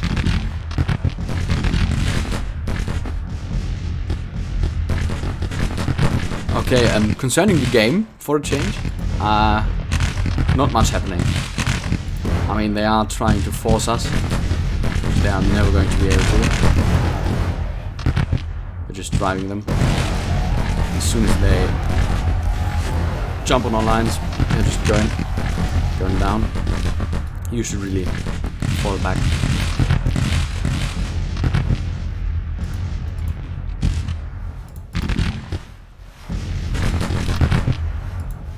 Finally drove back those guns. I couldn't really afford to charge in there.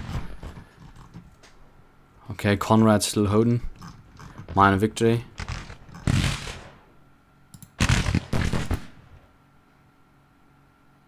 Dutch. Okay. You're certain they're called Dutch and not Deutsch? I mean, I've read and heard that the German forces or the German volunteers in the Civil War, after some major fuck-ups, I think during the first battles of the Civil War, were regarded as undisciplined and not really great soldier material. Yeah, I mean that makes sense. There's a huge German. There is and was a huge German community in the US. So okay, we've almost beaten back any brigade there really is. So like the big brigades, they apparently don't even exist anymore. He has withdrawn them. This really is a major victory. I'm going to see whether we can drop a ceasefire there. We can. It worked. Darkness has fallen and fighting ceases for today. Prepare for next day's fighting or attempt cheating using the cover of darkness.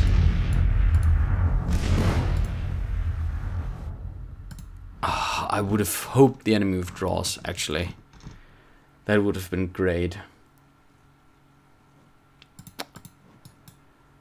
Okay, Vandiver.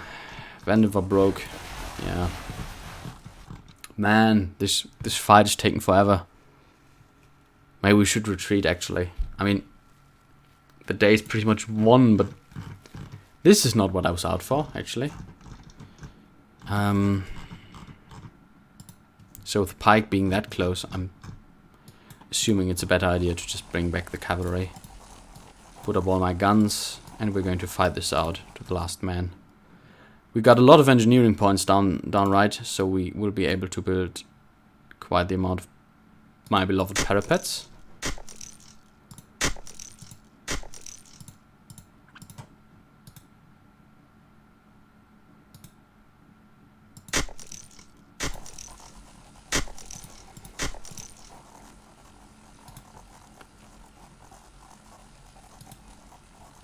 I fight with Seigel, like the German commander of the. Oh, whoops! I didn't mean to do. Damn it! I really didn't mean to do that.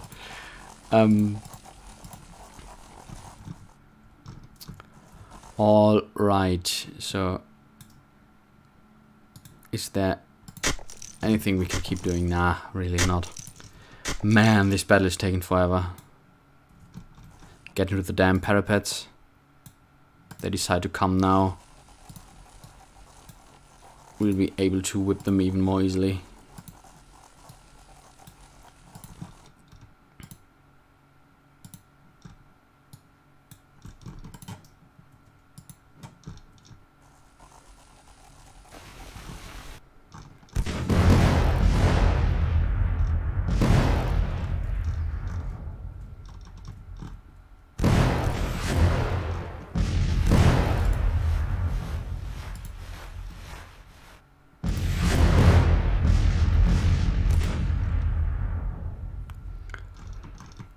What a bloodbath. Yeah, 10 times speed sounds like a good idea. Although, this will still take lots and lots of time to calculate the entire day. This is just so frustrating.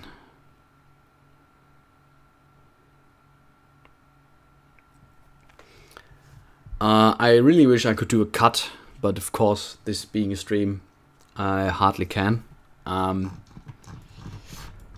Let's just hope for the best. Let's just shell their artillery. Not charging them probably would break my forces.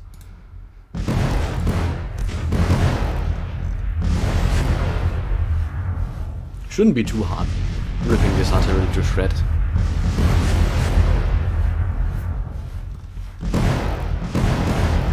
Good fun. Yeah, well, I would prefer like an engagement that actually, mattered. Not sure whether when we lose this battle, this army, the Army of the West, will not be able to advance much further. I know that because I've been playing this campaign as the Confederate Army, and I defeated them, losing a ton of men, and there's just no way the roads down here can support an attacking army. So an army that moves in deeper than the border.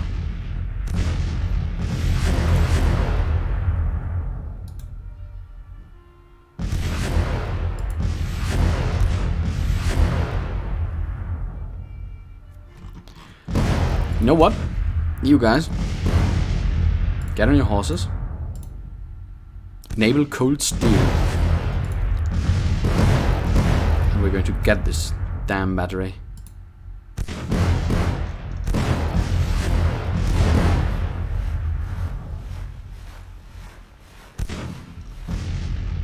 Over 2,000 casualties. Yeah, well, I think we will have beaten that by a handy number. Thought I enabled cold steel. Oh wow. Well, I think Conrad's brigade is not going to grow much older. They are not willing to draw their damn sabers and attack.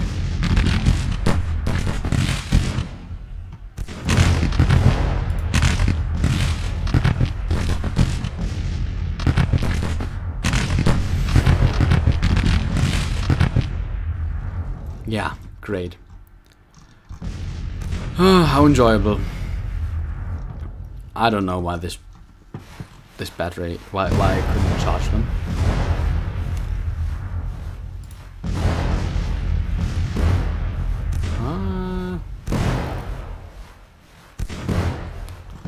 Sucks.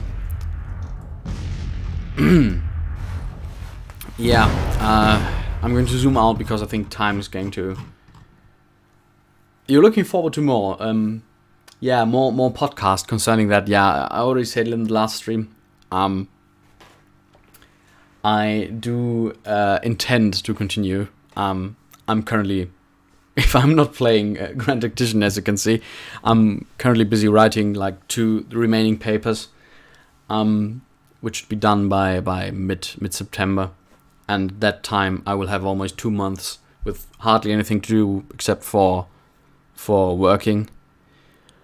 20 hours a week, so not too much. And I can crank out, I can restart producing episodes and maybe some more streaming then. I'll be on vacation next week, doing some hiking, and afterwards I will probably stream hopefully once a week. Not intending to switch this channel into a streaming channel. Yeah, that's the plan.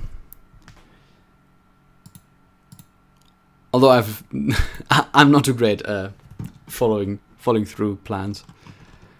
Okay, so it's an indecisive battle, which, given that the enemy outnumbers us quite heavily, is the best we can hope for.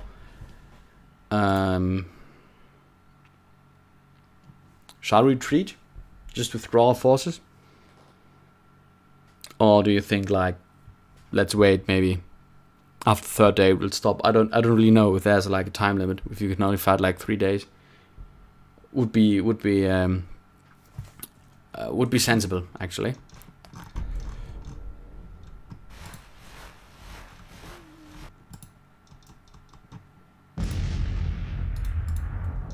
Fight it out. All right. Yeah, I'm going to have to put in my pause really quick. Yeah, let's... I'm not sure.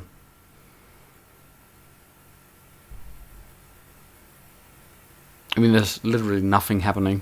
I guess the Confederacy doesn't have the strength anymore. I'm going to withdraw. So then I'll put in like 20 minutes, half an hour of pause. And then we'll see whether we can do something better with this battle.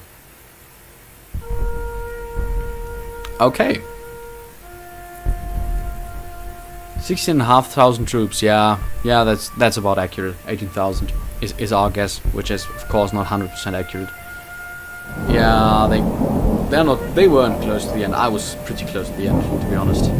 We can inspect the battlefield. Maybe we can see where his forces. No, we can't. Okay. Just press play to quit. Okay, defeat. Yeah, minor defeat. That is something I can live with. I can live with quite handily.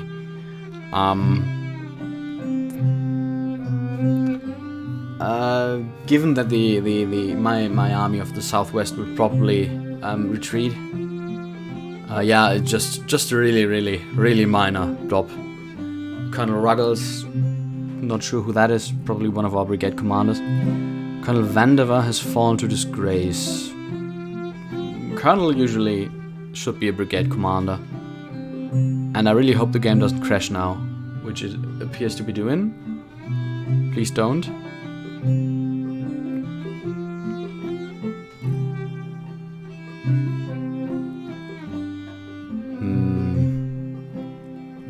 Please don't die, game. That would be, again, anticlimactic. Seems to have caught itself. Okay,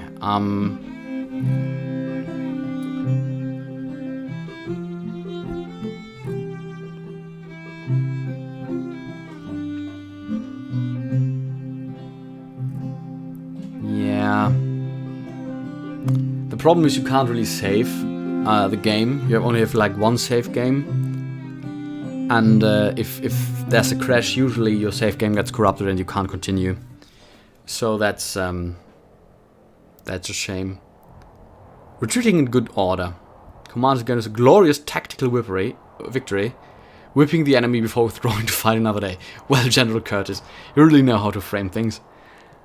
Rather stable with surprise situation critical. Okay. So the army is going to withdraw. Ooh, wow. Where to? To Leavenworth, Kansas. Okay. Fine. So I'm going to pause this game. And I'm going to continue in let's say about 20 minutes time, I suppose. I'll be around. So yeah, see you in a bit. I'm just going to not going to the main menu. That is just another risk of crashing. Just going to put it in the chat. Stream.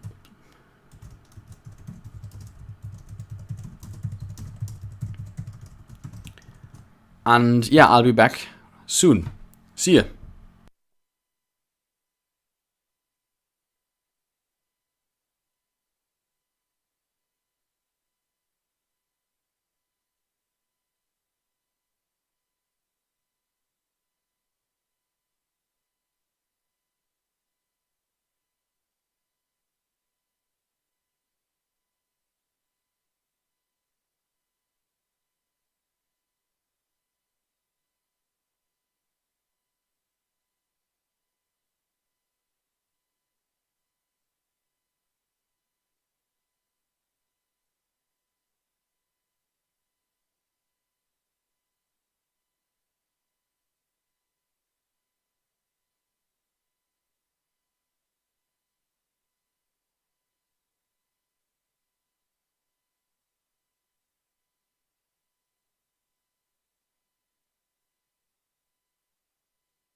All right.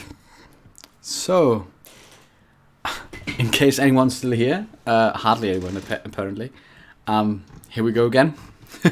Oh, here we go. Still. So, as we said, we just lost the Battle of Pea Ridge, pretty much.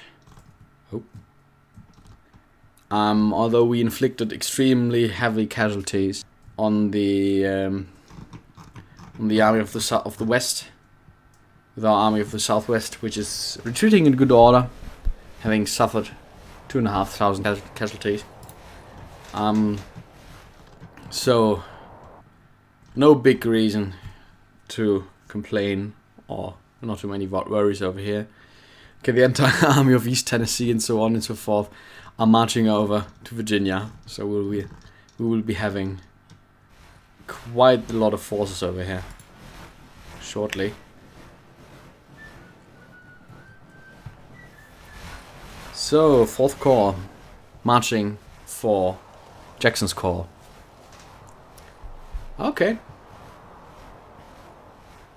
Could be a fun battle.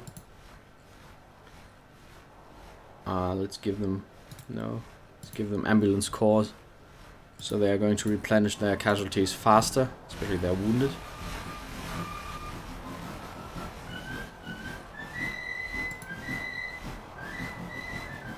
Apparently Jackson still doesn't want to fight. Coward! Come back here. I want Grafton. Not sure whether anything usual or useful is in Grafton, Virginia.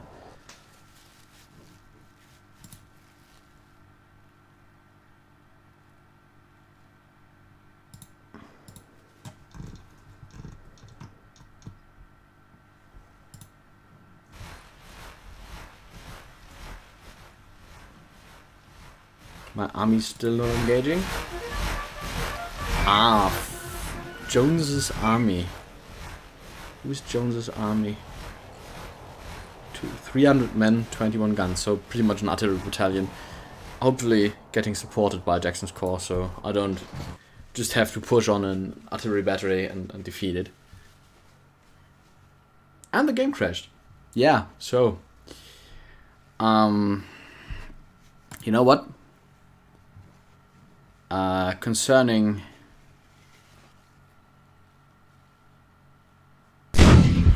that, as you can see, campaign button grayed out again, so it died again for some reason.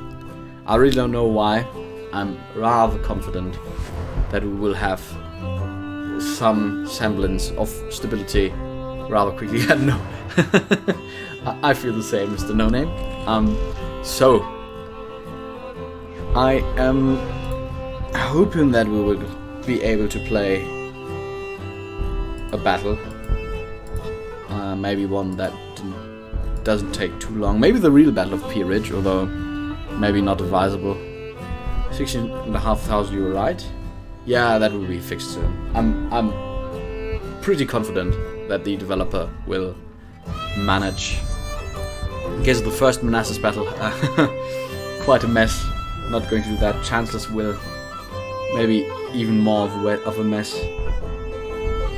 There's no Battle of Fredericksburg, sadly. I'd love to play that as the Union and maybe do a little better than General Burnside did. Bentonville, Arkansas. Isn't it Arkansas? Oh, there's more Bentonvilles. Okay. Fine. Never heard of that battle either. A lot of good commanders on and on the enemy's side.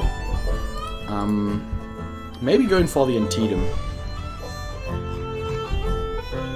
Yeah, sounds like a good idea.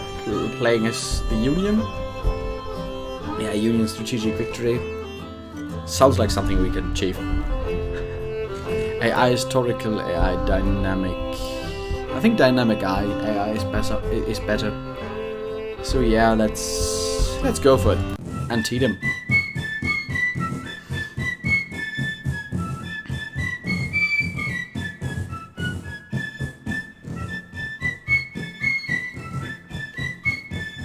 So we will be less,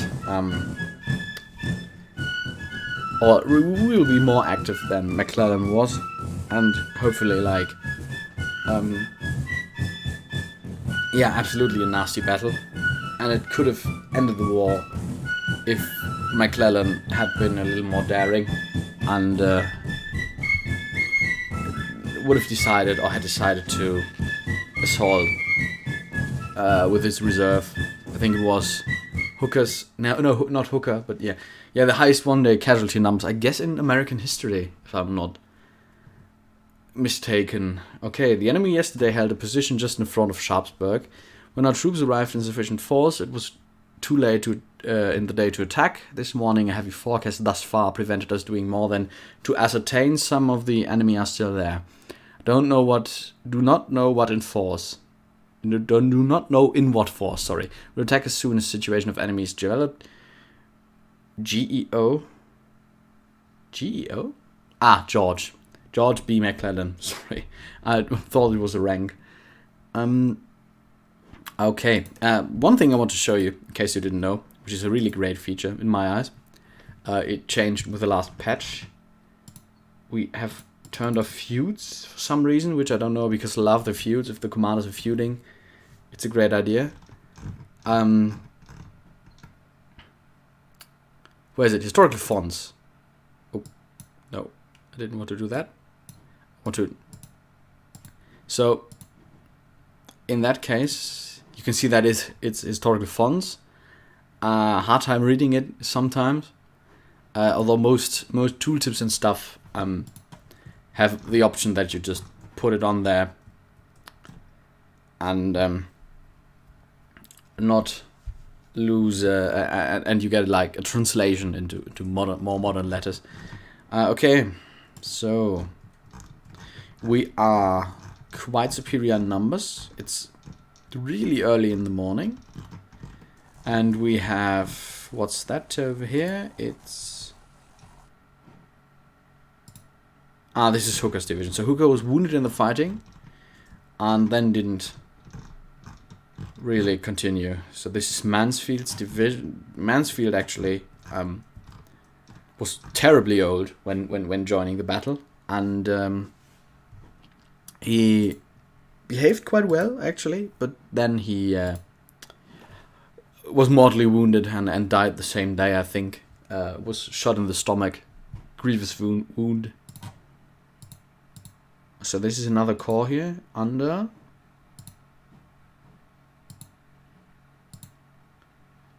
Mansfield. Mansfield is corps commander. Yeah, Fighting Joe Hooker. There was the urban legend that the word hooker for prostitutes was actually derived from his name, which is not true, but he did really live up to this legend. He was a famous drinker and a famous... he was really famous for his exploits with females. Okay, here's Burnside, another general who really doesn't splatter himself with fame, crossing Lowell Bridge, especially one of his brigades, pretty much. Don't know who it was, I guess it was Wilcox's division, which pretty much heard somewhere that there was a fort around somewhere here, and went half of the day just looking for the fort, didn't find it, and then just waded through the river. The only division that achieved quite a lot actually was Rodman's division, and I think Rodman as well was mortally wounded in the fighting. Of course, we have like the main force here. We have Franklin's corps over here, which is our reserve, and we have another corps over here. No, not Sedgwick. Yes, of course, General Sumner, who also be able to attack. But as it was historically, I will probably first attack over here towards the Dunker Church. We can't really. I don't really know what the ideal battle plan is.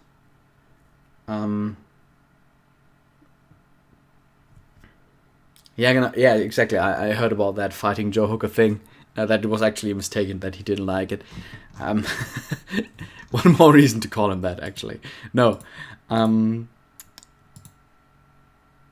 The cavalry division of Pleasanton.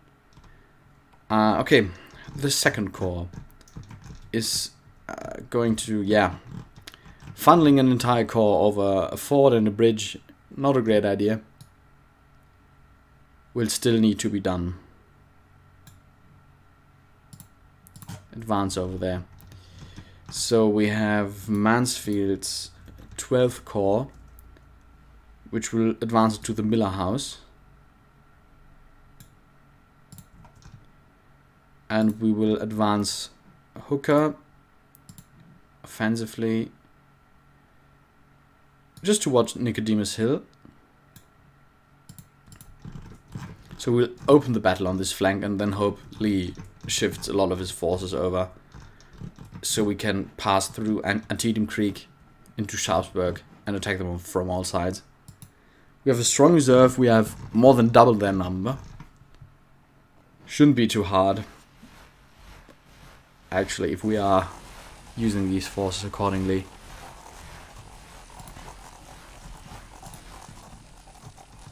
So getting our army over the Antietam is, of course, our first priority,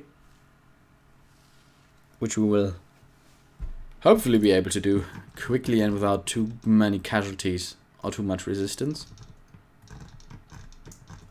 Not sure whether there are any forces here. I mean, the enemy would be... it would be quite risky for any army to put any forces here because of the immense artillery formations we have here. Yeah, the artillery reserve is just going to move up on it, up on this hill, supporting the attack.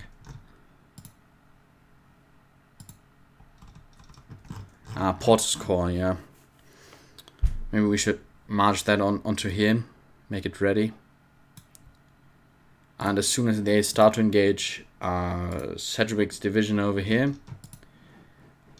we can maybe use the middle bridge to fall into their behinds. Okay, the first shells are popping.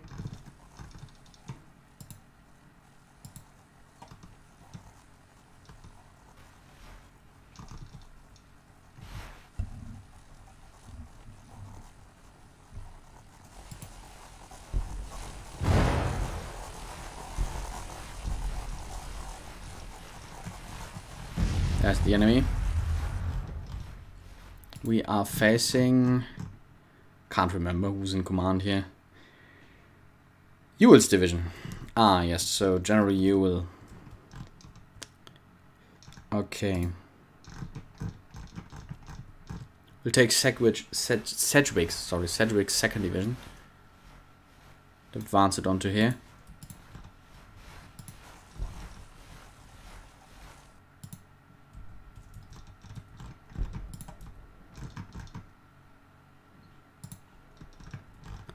And we'll bring up... We really can't use the cavalry division in this terrain. We could maybe, like, move over here, strike them from the rear, but attacking over this bridge. Probably not a great idea. Not with an entire cavalry division. I will move it up a little, however. Just a little. Just a smidge. So we can maybe exploit any breakthrough with the mobile force. Sedgwick. Napoleon J.T. Dana. Not sure whether he was wounded too. Not. Yeah, I shouldn't. Going to serve with distinction in the West. Yes, exactly. He was. Yeah, exactly. Chancellorsville was like Hooker's big defeat when he was commander of the Army of the Potomac. Not too wrong to blame him for it, actually. Should have heard too. Yeah, I heard about that Sedgwick story as well. They're not going to hit us from this distance. Pop. And gun, yeah.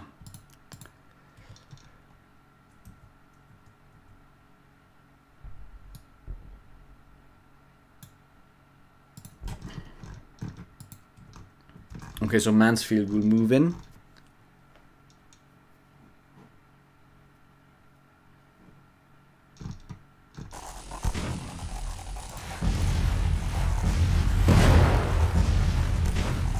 that the wheat field? The legendary wheat field? Is it? Or a cornfield? Could be.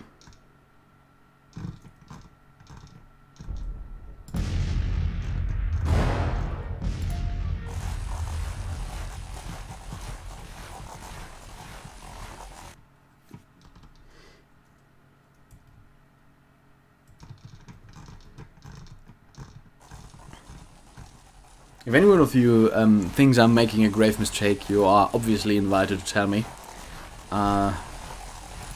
Fancy guys in green. The US sharpshooters. Qualifies an infantry brigade. Hopefully they are not going to fight like one. Because they will be annihilated pretty quickly with their 300 men. Artillery coming over. Hitting Cedric, yeah, exactly, of course. Yeah, the sunken road. Not going to be able to assault it with one division. Okay, Green's division.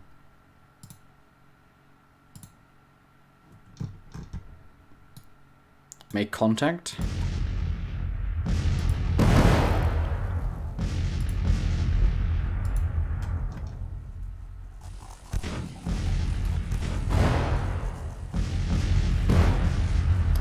Okay, let's attack through the cornfield. And just use our way superior numbers. Okay, General Doubleday. The man who was wrongly credited with inventing baseball, as I've heard.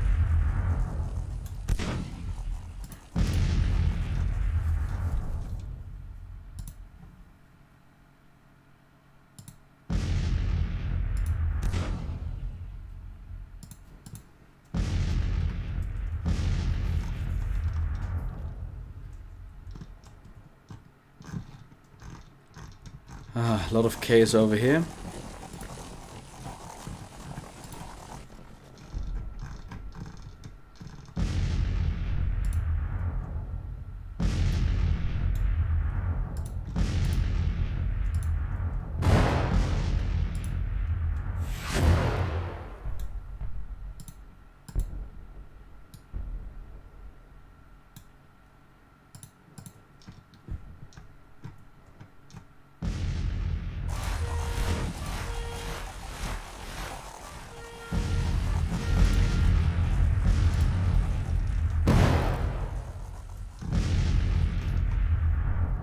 Okay, so far so good. We are approaching the rebel positions. We are hopefully going to be able... Who are you? First division of what corps? The second corps is Sumner. You belong to Sumner too, don't you? Yeah. Okay, so we are engaging them, and I have messed up, and now my forces are not in position to support my attack, so it's going to be piecemeal. Going to move them to assist the flank. I will hold French's division in reserve. That one will just try to punch through over here.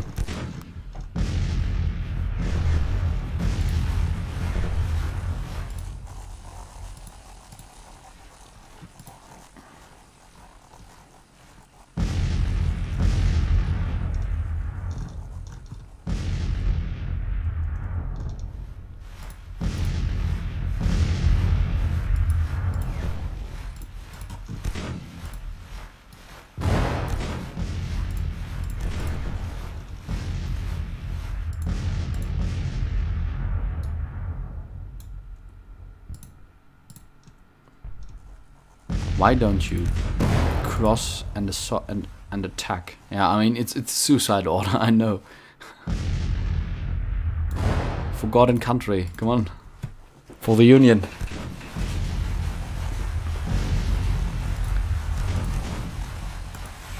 We really need to apply pressure quickly.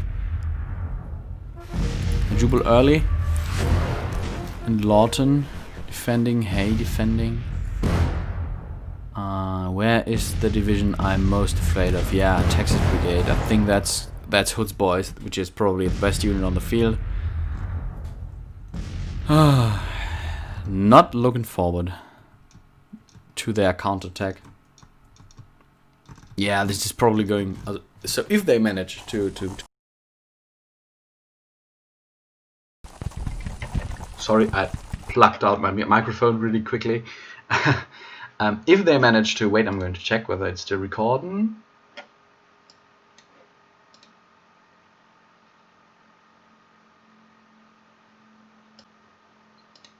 So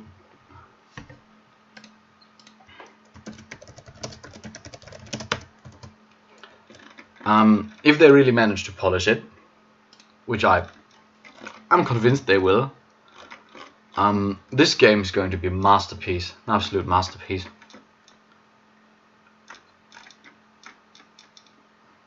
Okay, so my voice can still be heard. Fine. Yeah, sometimes I tend to plug out my microphone. Okay, 2 brigades are engaging Jubal early over here. He's outflanked, not firing back, probably because of mixed muskets. So we are just going to pepper him with additional pressure arriving in form of Green's brigade. Just going to join the fight while I will manage to protect my flank as soon as Alpheus Williams division, no, not Alpheus Williams division, but rather General Richardson's division will. No game sounds. Yeah, they tend to jump out sometimes, especially if the game's bigger. So you can't hear the game sound right now. I mean, there's a lot of musketry going on.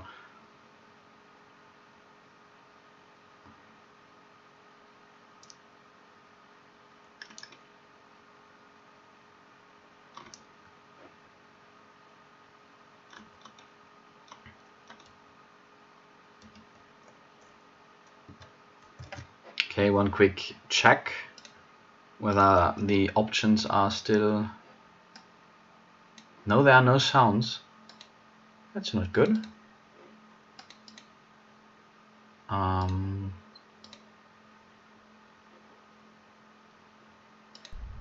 There should be now.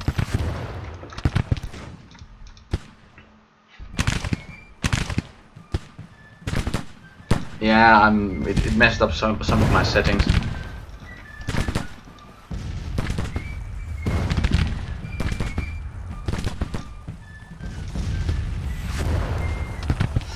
Ooh yeah, the attack through the cornfield, going strong. At least Early's brigade is really taking it.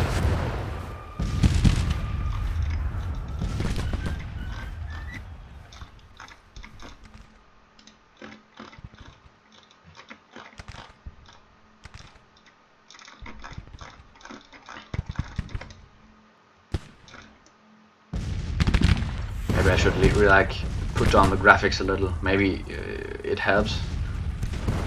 Like half them. Still not really polished. Maybe it's my PC, I don't know. Probably at least to some degree. Oh, the Stonewall Brigade. Okay, let's attack them in the flank. While simultaneously General Meade is going to assault frontally.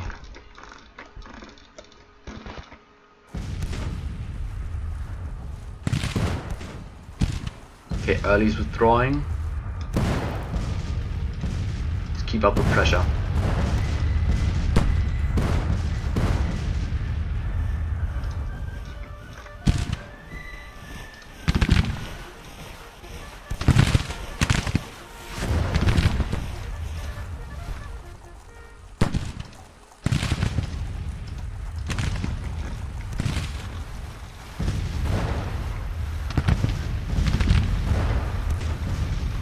So ideally I can push in this entire force over here, isolate this one, and as soon as they are moving forward, Burnside will start to cross, and yeah, maybe that's a good idea. Hardly ever tried that before. So General Burnside I want you to attack towards Sharpsburg at 6:38 now, let's say at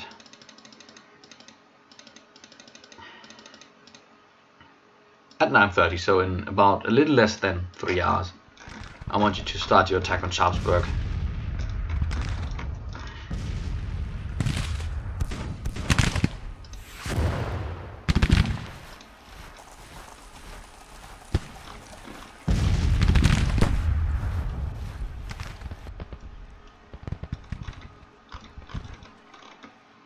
Yeah, Little Mac failed to save the presidency. Thank God. He would probably have made peace with the South. Thank God he didn't. He wasn't able to. So really got to go. Yeah, Porter's core now.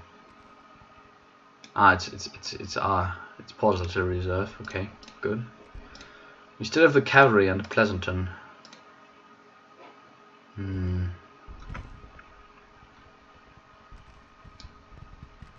Going to move them across, hopefully being able to smash through towards Sharpsburg, which I don't really think they will be unguarded, but still. Okay, we've dislocated one of the enemy forces. We can now keep on moving forward into the enemy fire.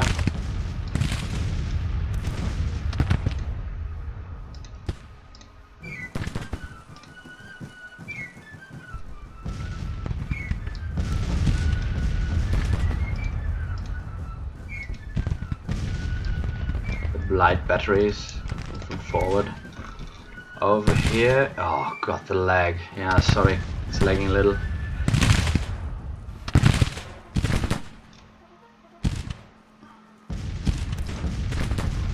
Yeah, Rick's division engaging. Hartz's brigade taking a lot of fire, but Hooker is holding his own overall.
So far so good.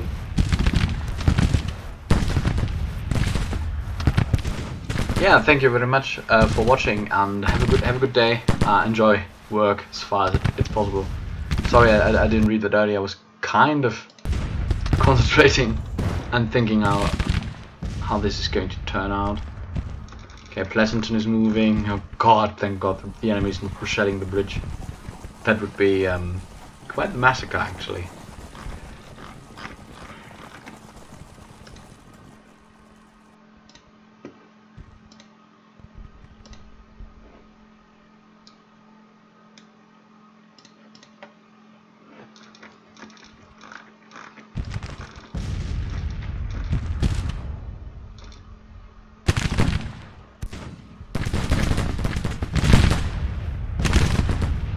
Trimble is one of the better forces that the Confederacy has available, which is still he just threw into a huge amount of fire.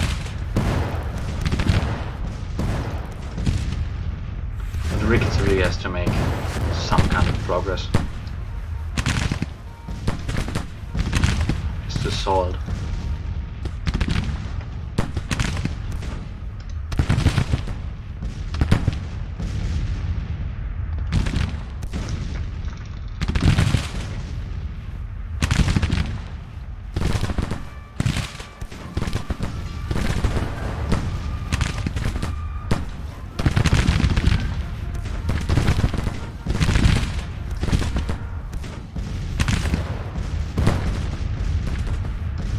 Can't really tell how the battle's going. It's a little confusing, but the bar over on top is shifting ever so slightly left over here.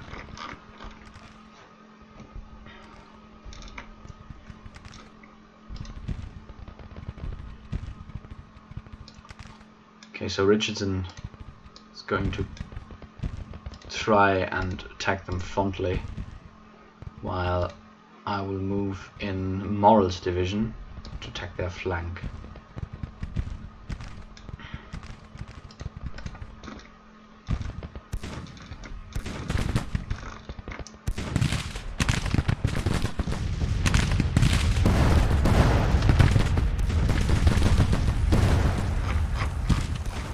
Over here in the woods towards Dunker Church, Doubleday seems to make little headway, so I will tell him to attack and keep attacking.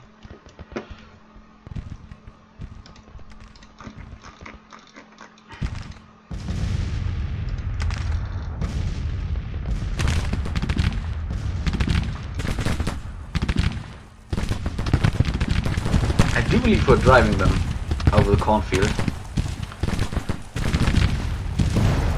especially because we're having their flank, and hopefully we'll be able to break Hayes detachments, so Hayes skirmishers and Hayes brigade soon, as well as Lawton.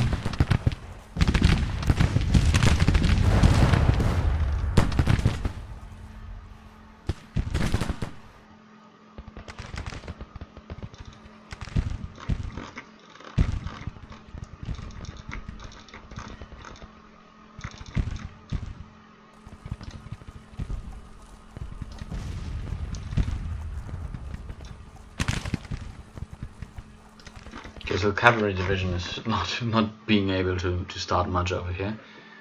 Yeah, it appears we have a real killing zone over here, where lots and lots of Confederates are currently perishing under our fire.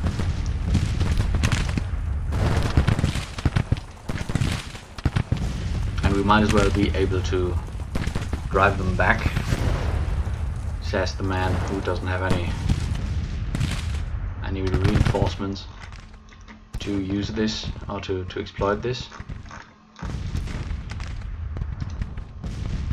We have Williams' division, which can probably be moved over here.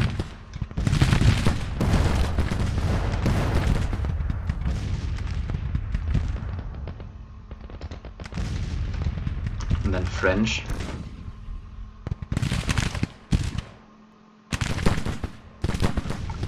Who will be staying in the reserve.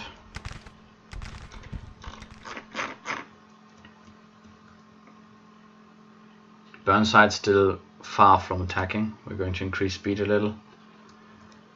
And the problem is you can't really save in these battles, so you have to play them fully. Okay, the attack on the rebel left, the rebel right under hill. The H hill, I think, not AP hill, who I think will be arriving in reinforcement at some point, has begun.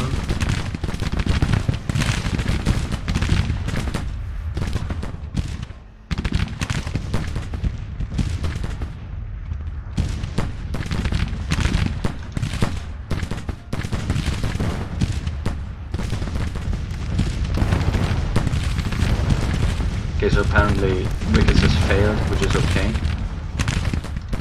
Give them quite the hard task. At least he drove them back.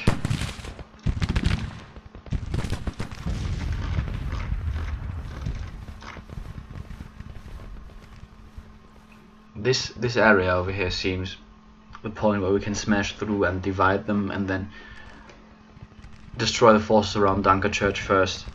And those guys are already quite isolated. So this is where we will break them in their own center. Hopefully they won't be able to do too much flanking fire.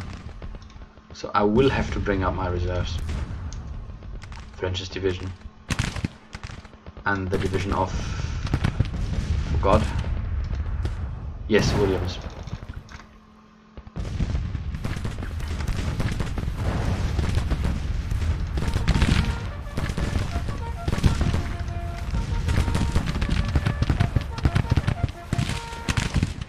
Meanwhile, in the north, a little messy actually.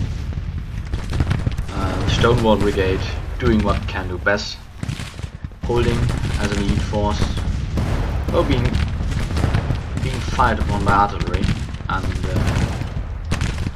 with an entire brigade or an entire division sailing it in a column formation.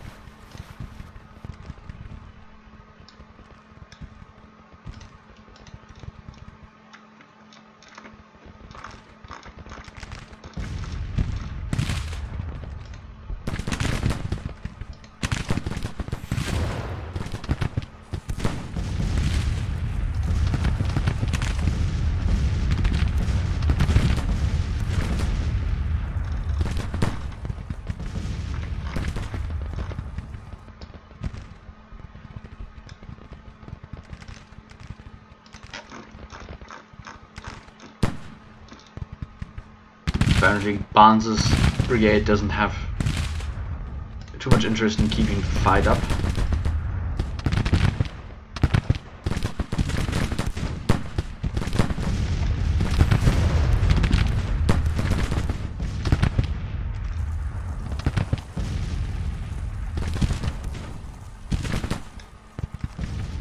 We really need the 1st Division's attack. So I've just given them conflicting orders, which is always not great. General Richardson should really be getting going.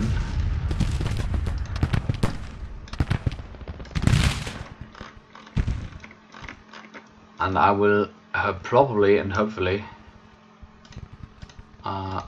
commit the artillery reserve of the army over here.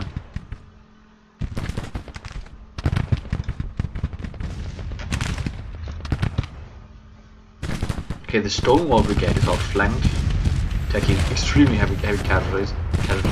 Already almost half gone. We're going to whip them.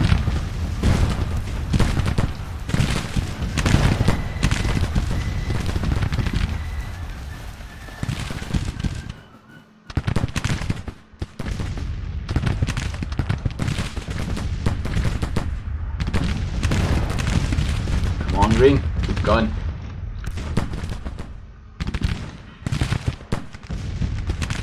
Okay, a little respite for Ricketts, but now we need him applying even more pressure.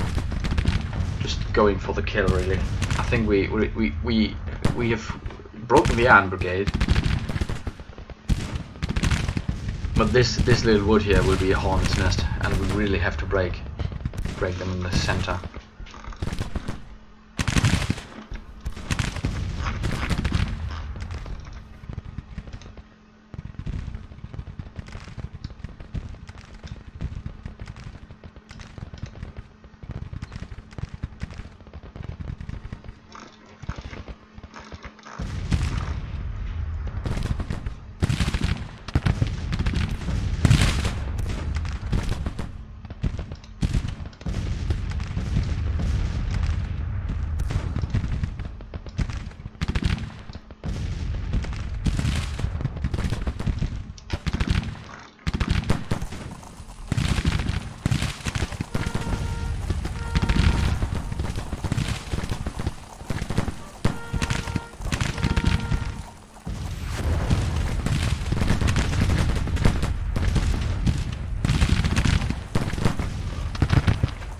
We just bring forward all guns, and hopefully we'll be able to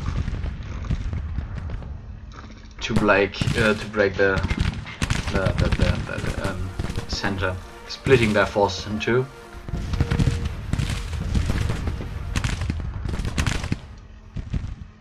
Yeah, the cavalry division. I don't really know where to use them.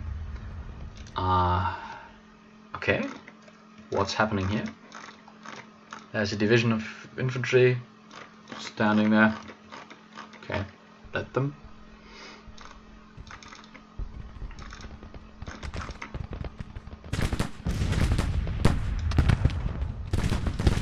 tell them to go there dismounted and then just try to act as infantry, push them from behind and then finally destroying them.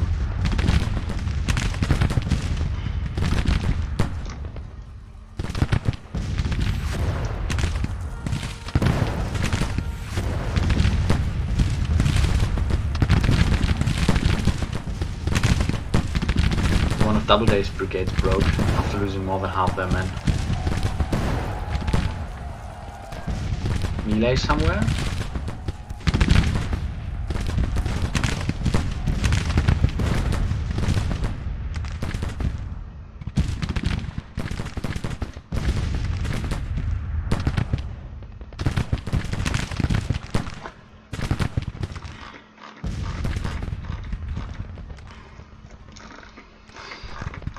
Okay, so apparently over here we're making some headway, inflicting casualties, doing just a ridiculous amount of artillery fire.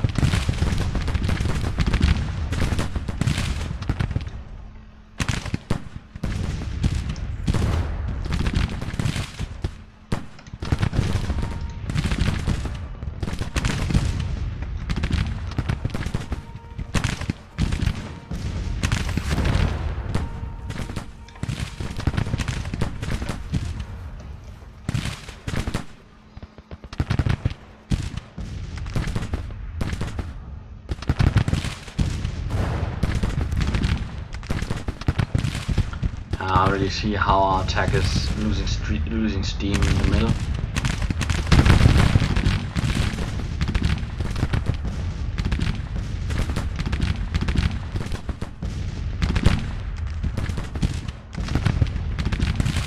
But the left flank is apparently at least drawing back, so we can maybe try and assault them there. Casualty wise, this battle is going horribly wrong. Let's see. No, that's the briefing. I always confuse those. We lost 7%, the Confederacy 11, so we lost more but not significantly more yet. Which is fine, which is not too bad. Wait. What's that over there? William B. Franklin. Did I see that before? Okay, I will move it up anyways. Yeah, maybe next time survey your battlefield. But good news, as the enemy isn't moving and not reinforcing. Ah, shit. Yeah, General Hill arrives with 3,000 men, 50 cavalrymen around, so let's hope this is accurate. Although Little Mac, of course, always bound to exaggerate. Okay, so here goes nothing. Here goes Burnside crossing the bridge and attempting to assault.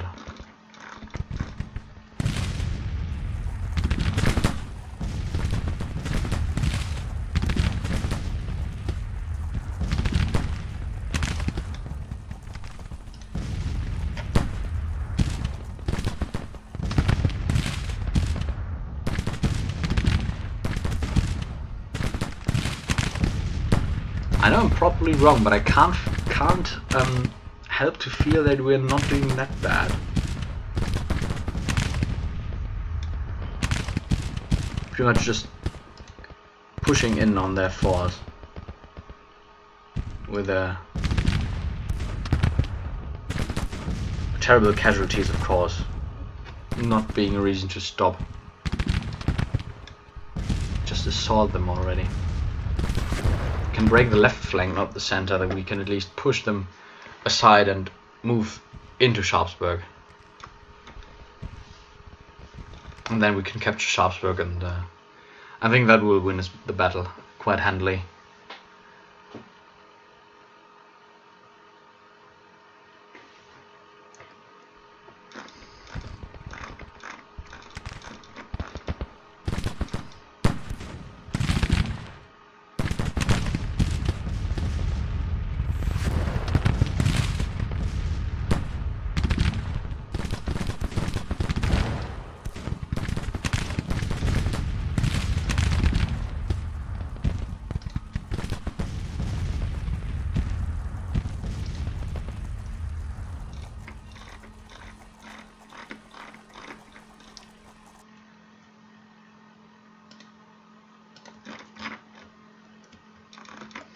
Okay, Sumner's Corps. At least some divisions of it, the division of French, for example, hasn't really engaged, so I'm going to just throw them in.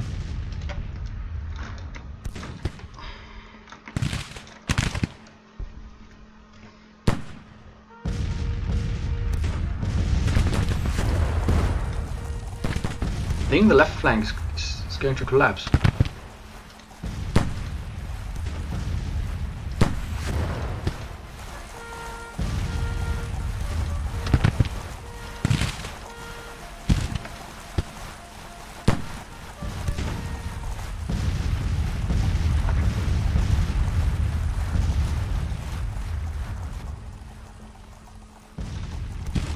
Okay, the battle is already indecisive, so we're not doing worse than McClellan did. Okay, the assault on the gun batteries is going on.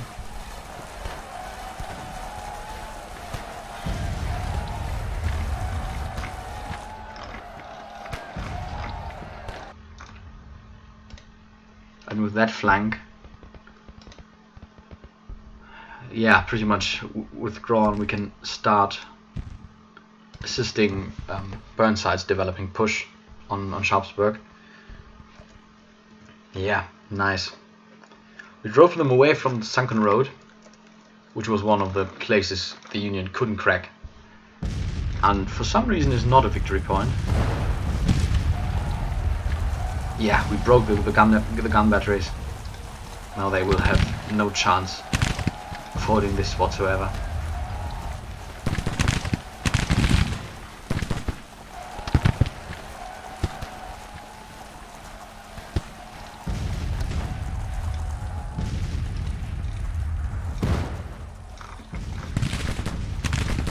Okay, that's supposed to be a counterattack. Because if it is, I could really live with it. Yeah, we smashed them. We smashed the main defense. They put up against the army of the Potomac, and we really still have a giant reserve of General Franklin's corps. We should really rather move them here. No, don't do that. Do that. No, like this. Yeah, it's really laggy.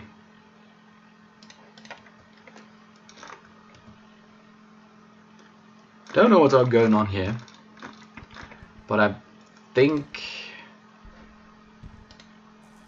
I might be able to deploy a weak division to just deal with whatever that is.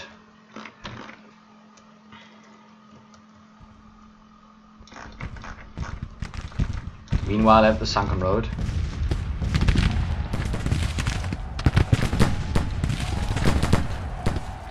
the 2nd Division artillery, a little wonky, but okay. Apparently they really are trying to counterattack over here, but most of their forces are just breaking apart. Doubleday should be able to just assault the place. Man, that's really going great. And not the right flank, that's our right flank necessary, but okay, there's a lot of hand-to-hand combat over there, which I really don't like.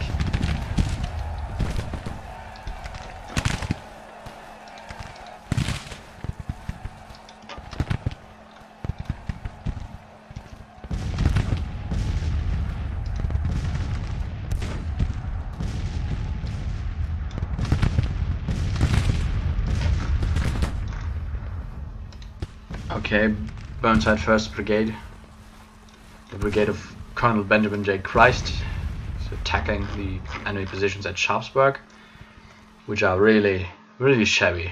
Just look like a weak corps.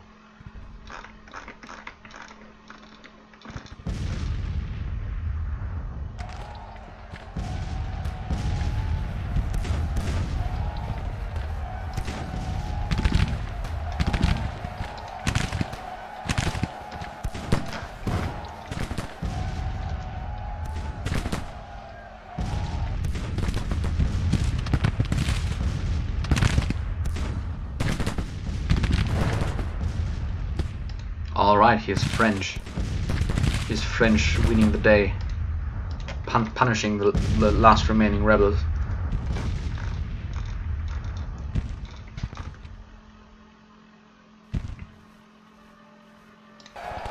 Yeah, over at the sunken road there's a lot of melee fighting. I mean, don't get me wrong, but I can really afford it. Really can afford losing the men. Got so many left.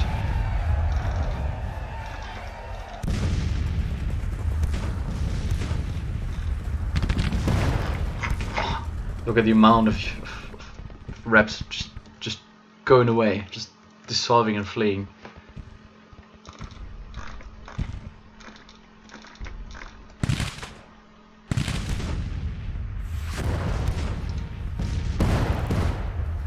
Come on, Green, get in there. We whip him.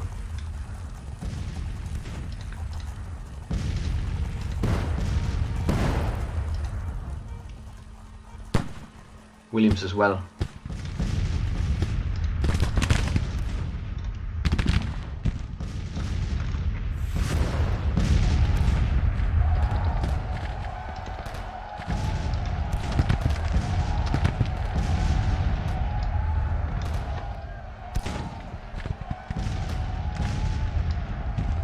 Yeah, we really just need to smash the remaining defenders around the sunken road and this farmhouse of Mr. Piper? Piper, yes. Mr. Piper.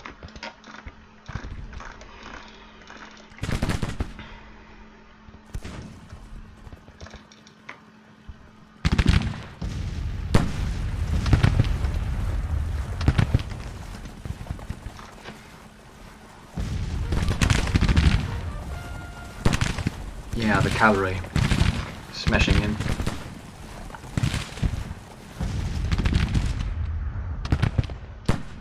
Might be up to the cavalry to take Sharpsburg itself, which would be great. Not really what they were designed for. Man, those reps are tenacious.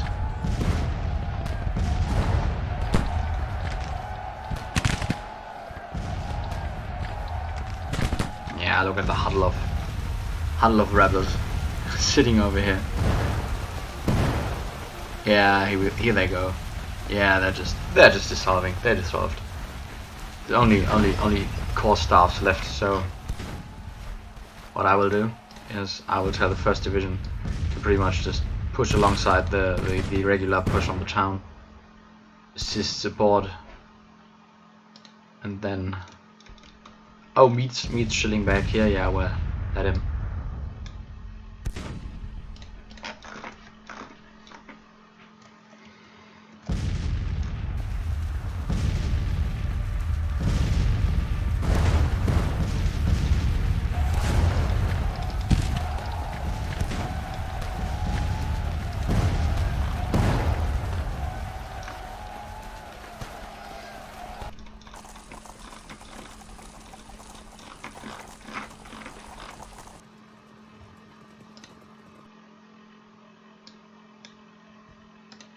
Okay, Burnside's attack looks a little messy, but with Sturgis' division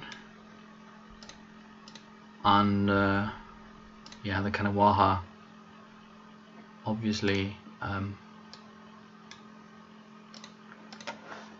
rather busy with driving off whatever came over the river there, which doesn't really matter. Or does it? Is there anything they can take from me? Hardly. They won't be able to push on the middle bridge. Especially not if the reserves are finally moving up. We are going to turn this victory into this battle into a rather smashing victory.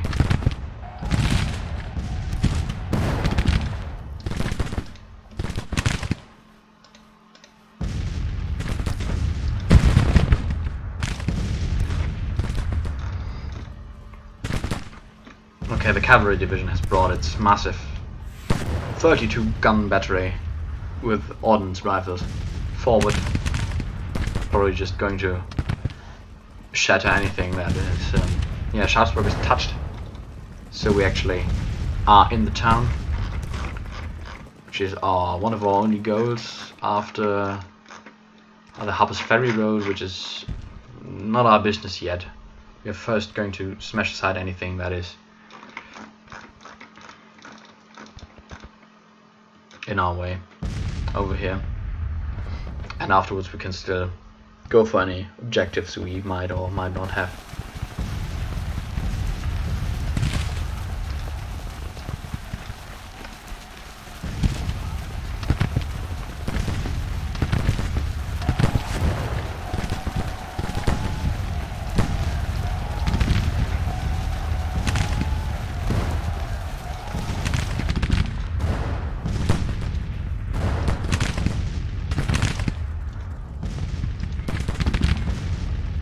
Yeah, that's not what you're supposed to do, man. Although I ordered it, I agree. The cavalry is doing really great, actually. Those carbines are just murderous.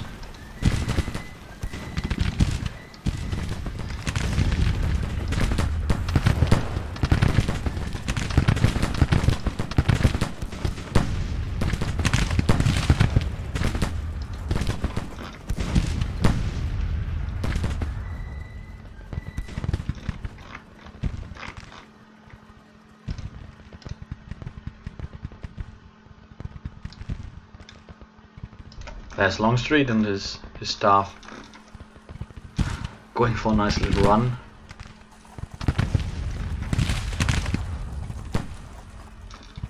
Yeah, they're already breaking.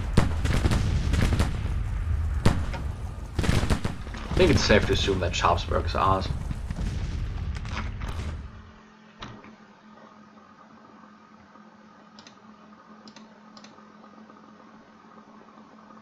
Alright, I think the last defenders of the Sunken Road, which fought valiantly, finally been brushed aside, and now Morrill's division, which hasn't suffered too many casualties yet, just going to advance. We have Sedgwick's division still in reserve, which has seen some fighting. We are going to move it over here.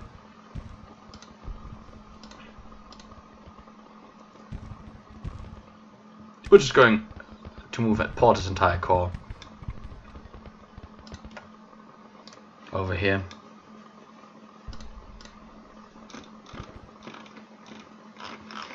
Yeah, the reserves taking their time. They haven't been needed. So, I think we can call this a victory already. I mean, even the 5,000 men that General Hill brings are not really going to change anything. We killed or defeated 7,500 men, lost 7,800 or 900 rather, which is fine in my book, especially given that it's not even 10% or around 10% of my army. More important than how many men were killed is rather how many men are in full retreat all route, and that is pretty much Lee's entire army. Haven't seen Lee yet. Probably around here or around. There's Lee.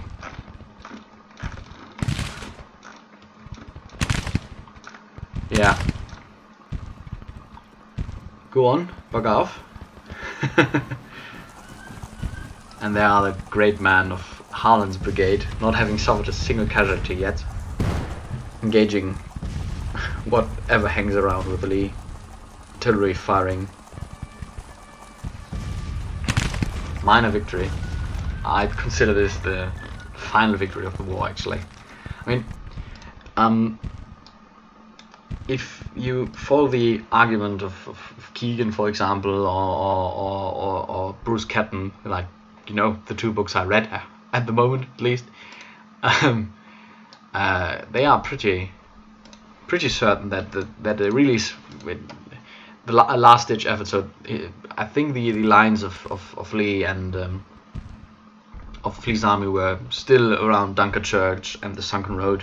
They weren't able to penetrate, and they both quote General Longstreet over here as having said that the that the Union only had to bring up like 10,000 men to win this battle, but they didn't, because McClellan, of course, still believed he was much inferior. His numbers were much inferior to Lee's, and that he could be very, very happy with what he had achieved, which is of course nonsense. Not nonsense, and don't get me wrong. I mean, it still effectively ended the Maryland campaign of the Confederate forces. But he didn't. He wasn't convinced that he smashed Lee. He wasn't convinced that he was even superior to Lee, which he was by almost 2-1, more than 2-1. Because intelligence forces were just so terrible that they, even during the Peninsula campaign earlier this year, he was just convinced that Lee had like the armies of hell with him, hundreds of thousands of men, and that he was just happy not to have been smashed by the overwhelming force of the Army of Northern Virginia.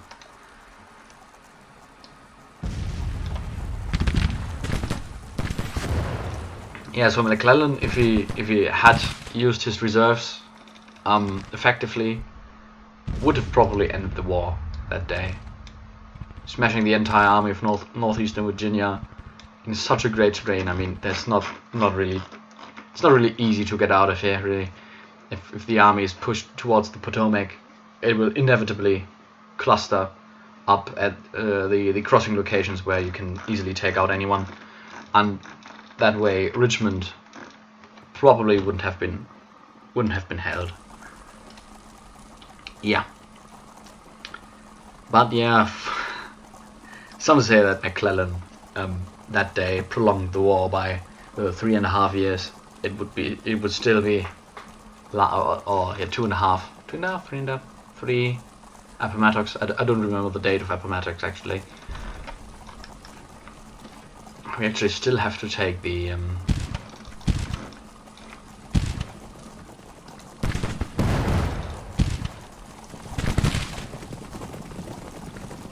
okay, it's just okay. Hello, says the cavalry, with their ridiculous firepower, their carbines. Man.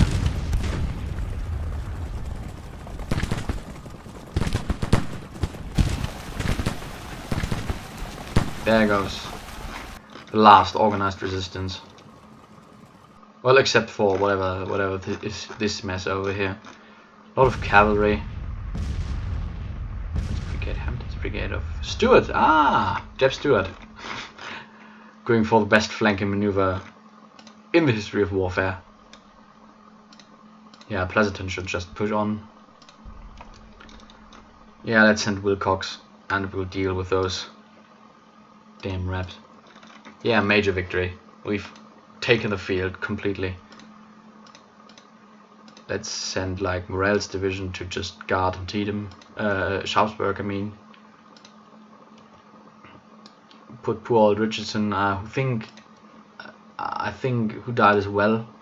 Mansfield, who died, certainly. Let's take just take Hooker's Corps, move it. The game really could end at this point because it's over. Oh, Stuart sends his forces.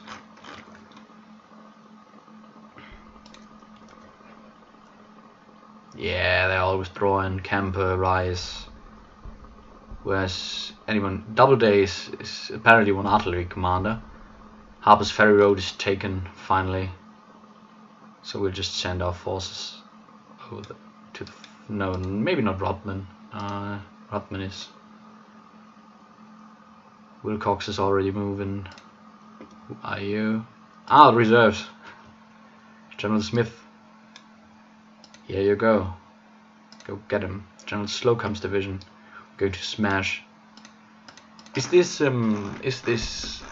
William? I guess William H.F. W.H.F. Lee. So Lee's son was, I'm pretty certain, a cavalry commander in the war. First division is running away. How's the first division running away? There's no fighting anymore. Over here.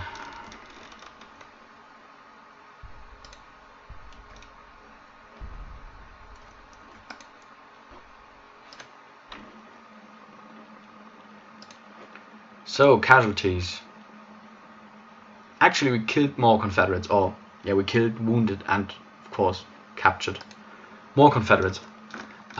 So this was usually like a Union victory, or at least especially the Union strategic victory at Antietam or Sharpsburg would usually mean higher Union casualties, and you know, especially in the later part of the war, being in the attacking side.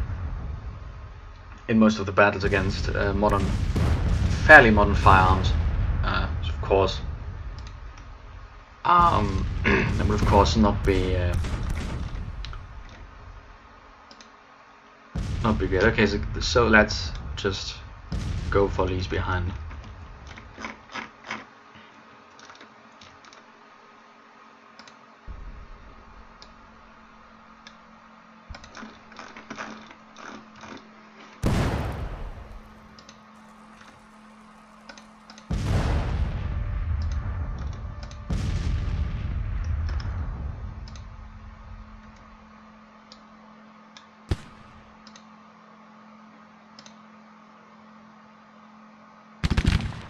So as you can see, they're just taking cover behind the road. Or they don't take cover, but yeah, they're just running in. Oh, there's a melee. Yeah, well, even if we lose that one, not going to change the outcome of the war, really, is it?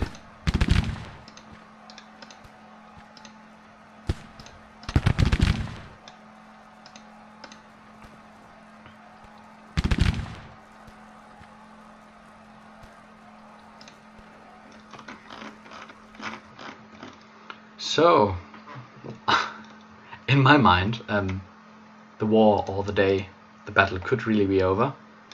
I wouldn't mind.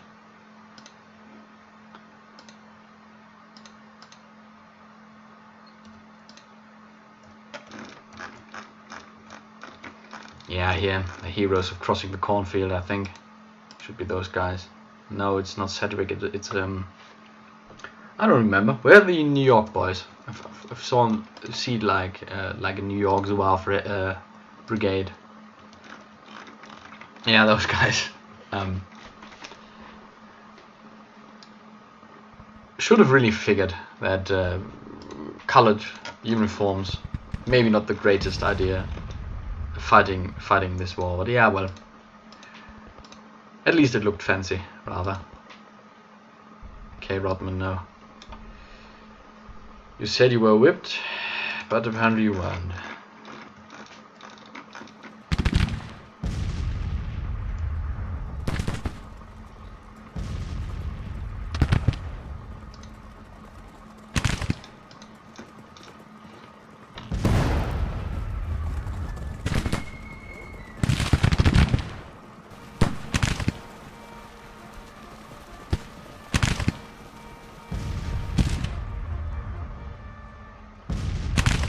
Yeah, so Stuart's cavalry, desperate holding action.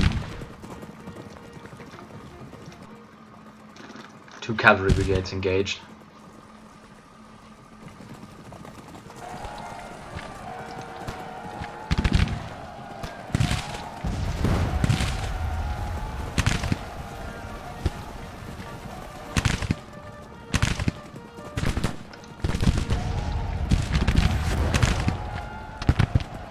Turns out charging cavalry is not a great idea. Takes quite a lot of work.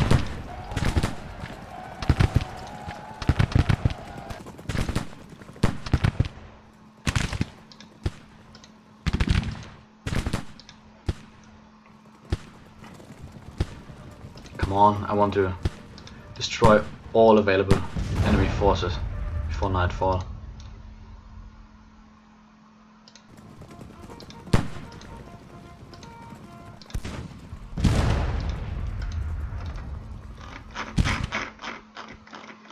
Yeah. Oh wow, there are still more points. I didn't know that. Let's get him. Pleasanton. You're right, it. Meade. Meade's division. What? No. Ah, they're confident. Confident enough.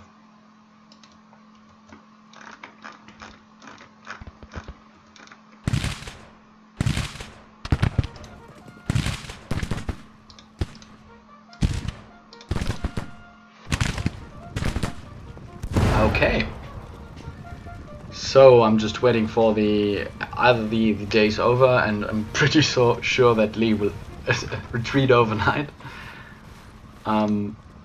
or the enemy has been defeated. You've won, which I would of course prefer. Like one of those cavalry brigades trying to take this. I didn't even notice that there were more victory points. So why doesn't the battle stop? Can I offer them? I can't offer ceasefire for some reason or the other. Does it really? There's Lee, I think. Yeah, well, kill him already.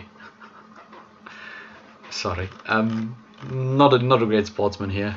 Ah, the enemy is withdrawn. So I'm going to make a screenshot for myself. So yeah, 12,000 enemy losses. 10,000 of our own losses, and we have, as you can see, won a decisive victory, I'd say. So yeah, they were organizing a defense over here. Not too much left. Yeah, only a few thousand men. Okay, so I think after 3.5 hours of streaming, I have deserved my fair rest, which I will probably use for university. So yeah, well, I hope you enjoyed it. I am pretty done. I guess I won't be playing this game tomorrow. Yeah, so if you enjoyed the video, yeah, consider leaving a like, consider leaving a comment, consider subscribing to the channel. I'd very much appreciate that. More content coming next week probably. So yeah, I hope you have a good day, or a good day's work, or a good night's sleep, whatever, wherever you live. And yeah, see you next time. Bye.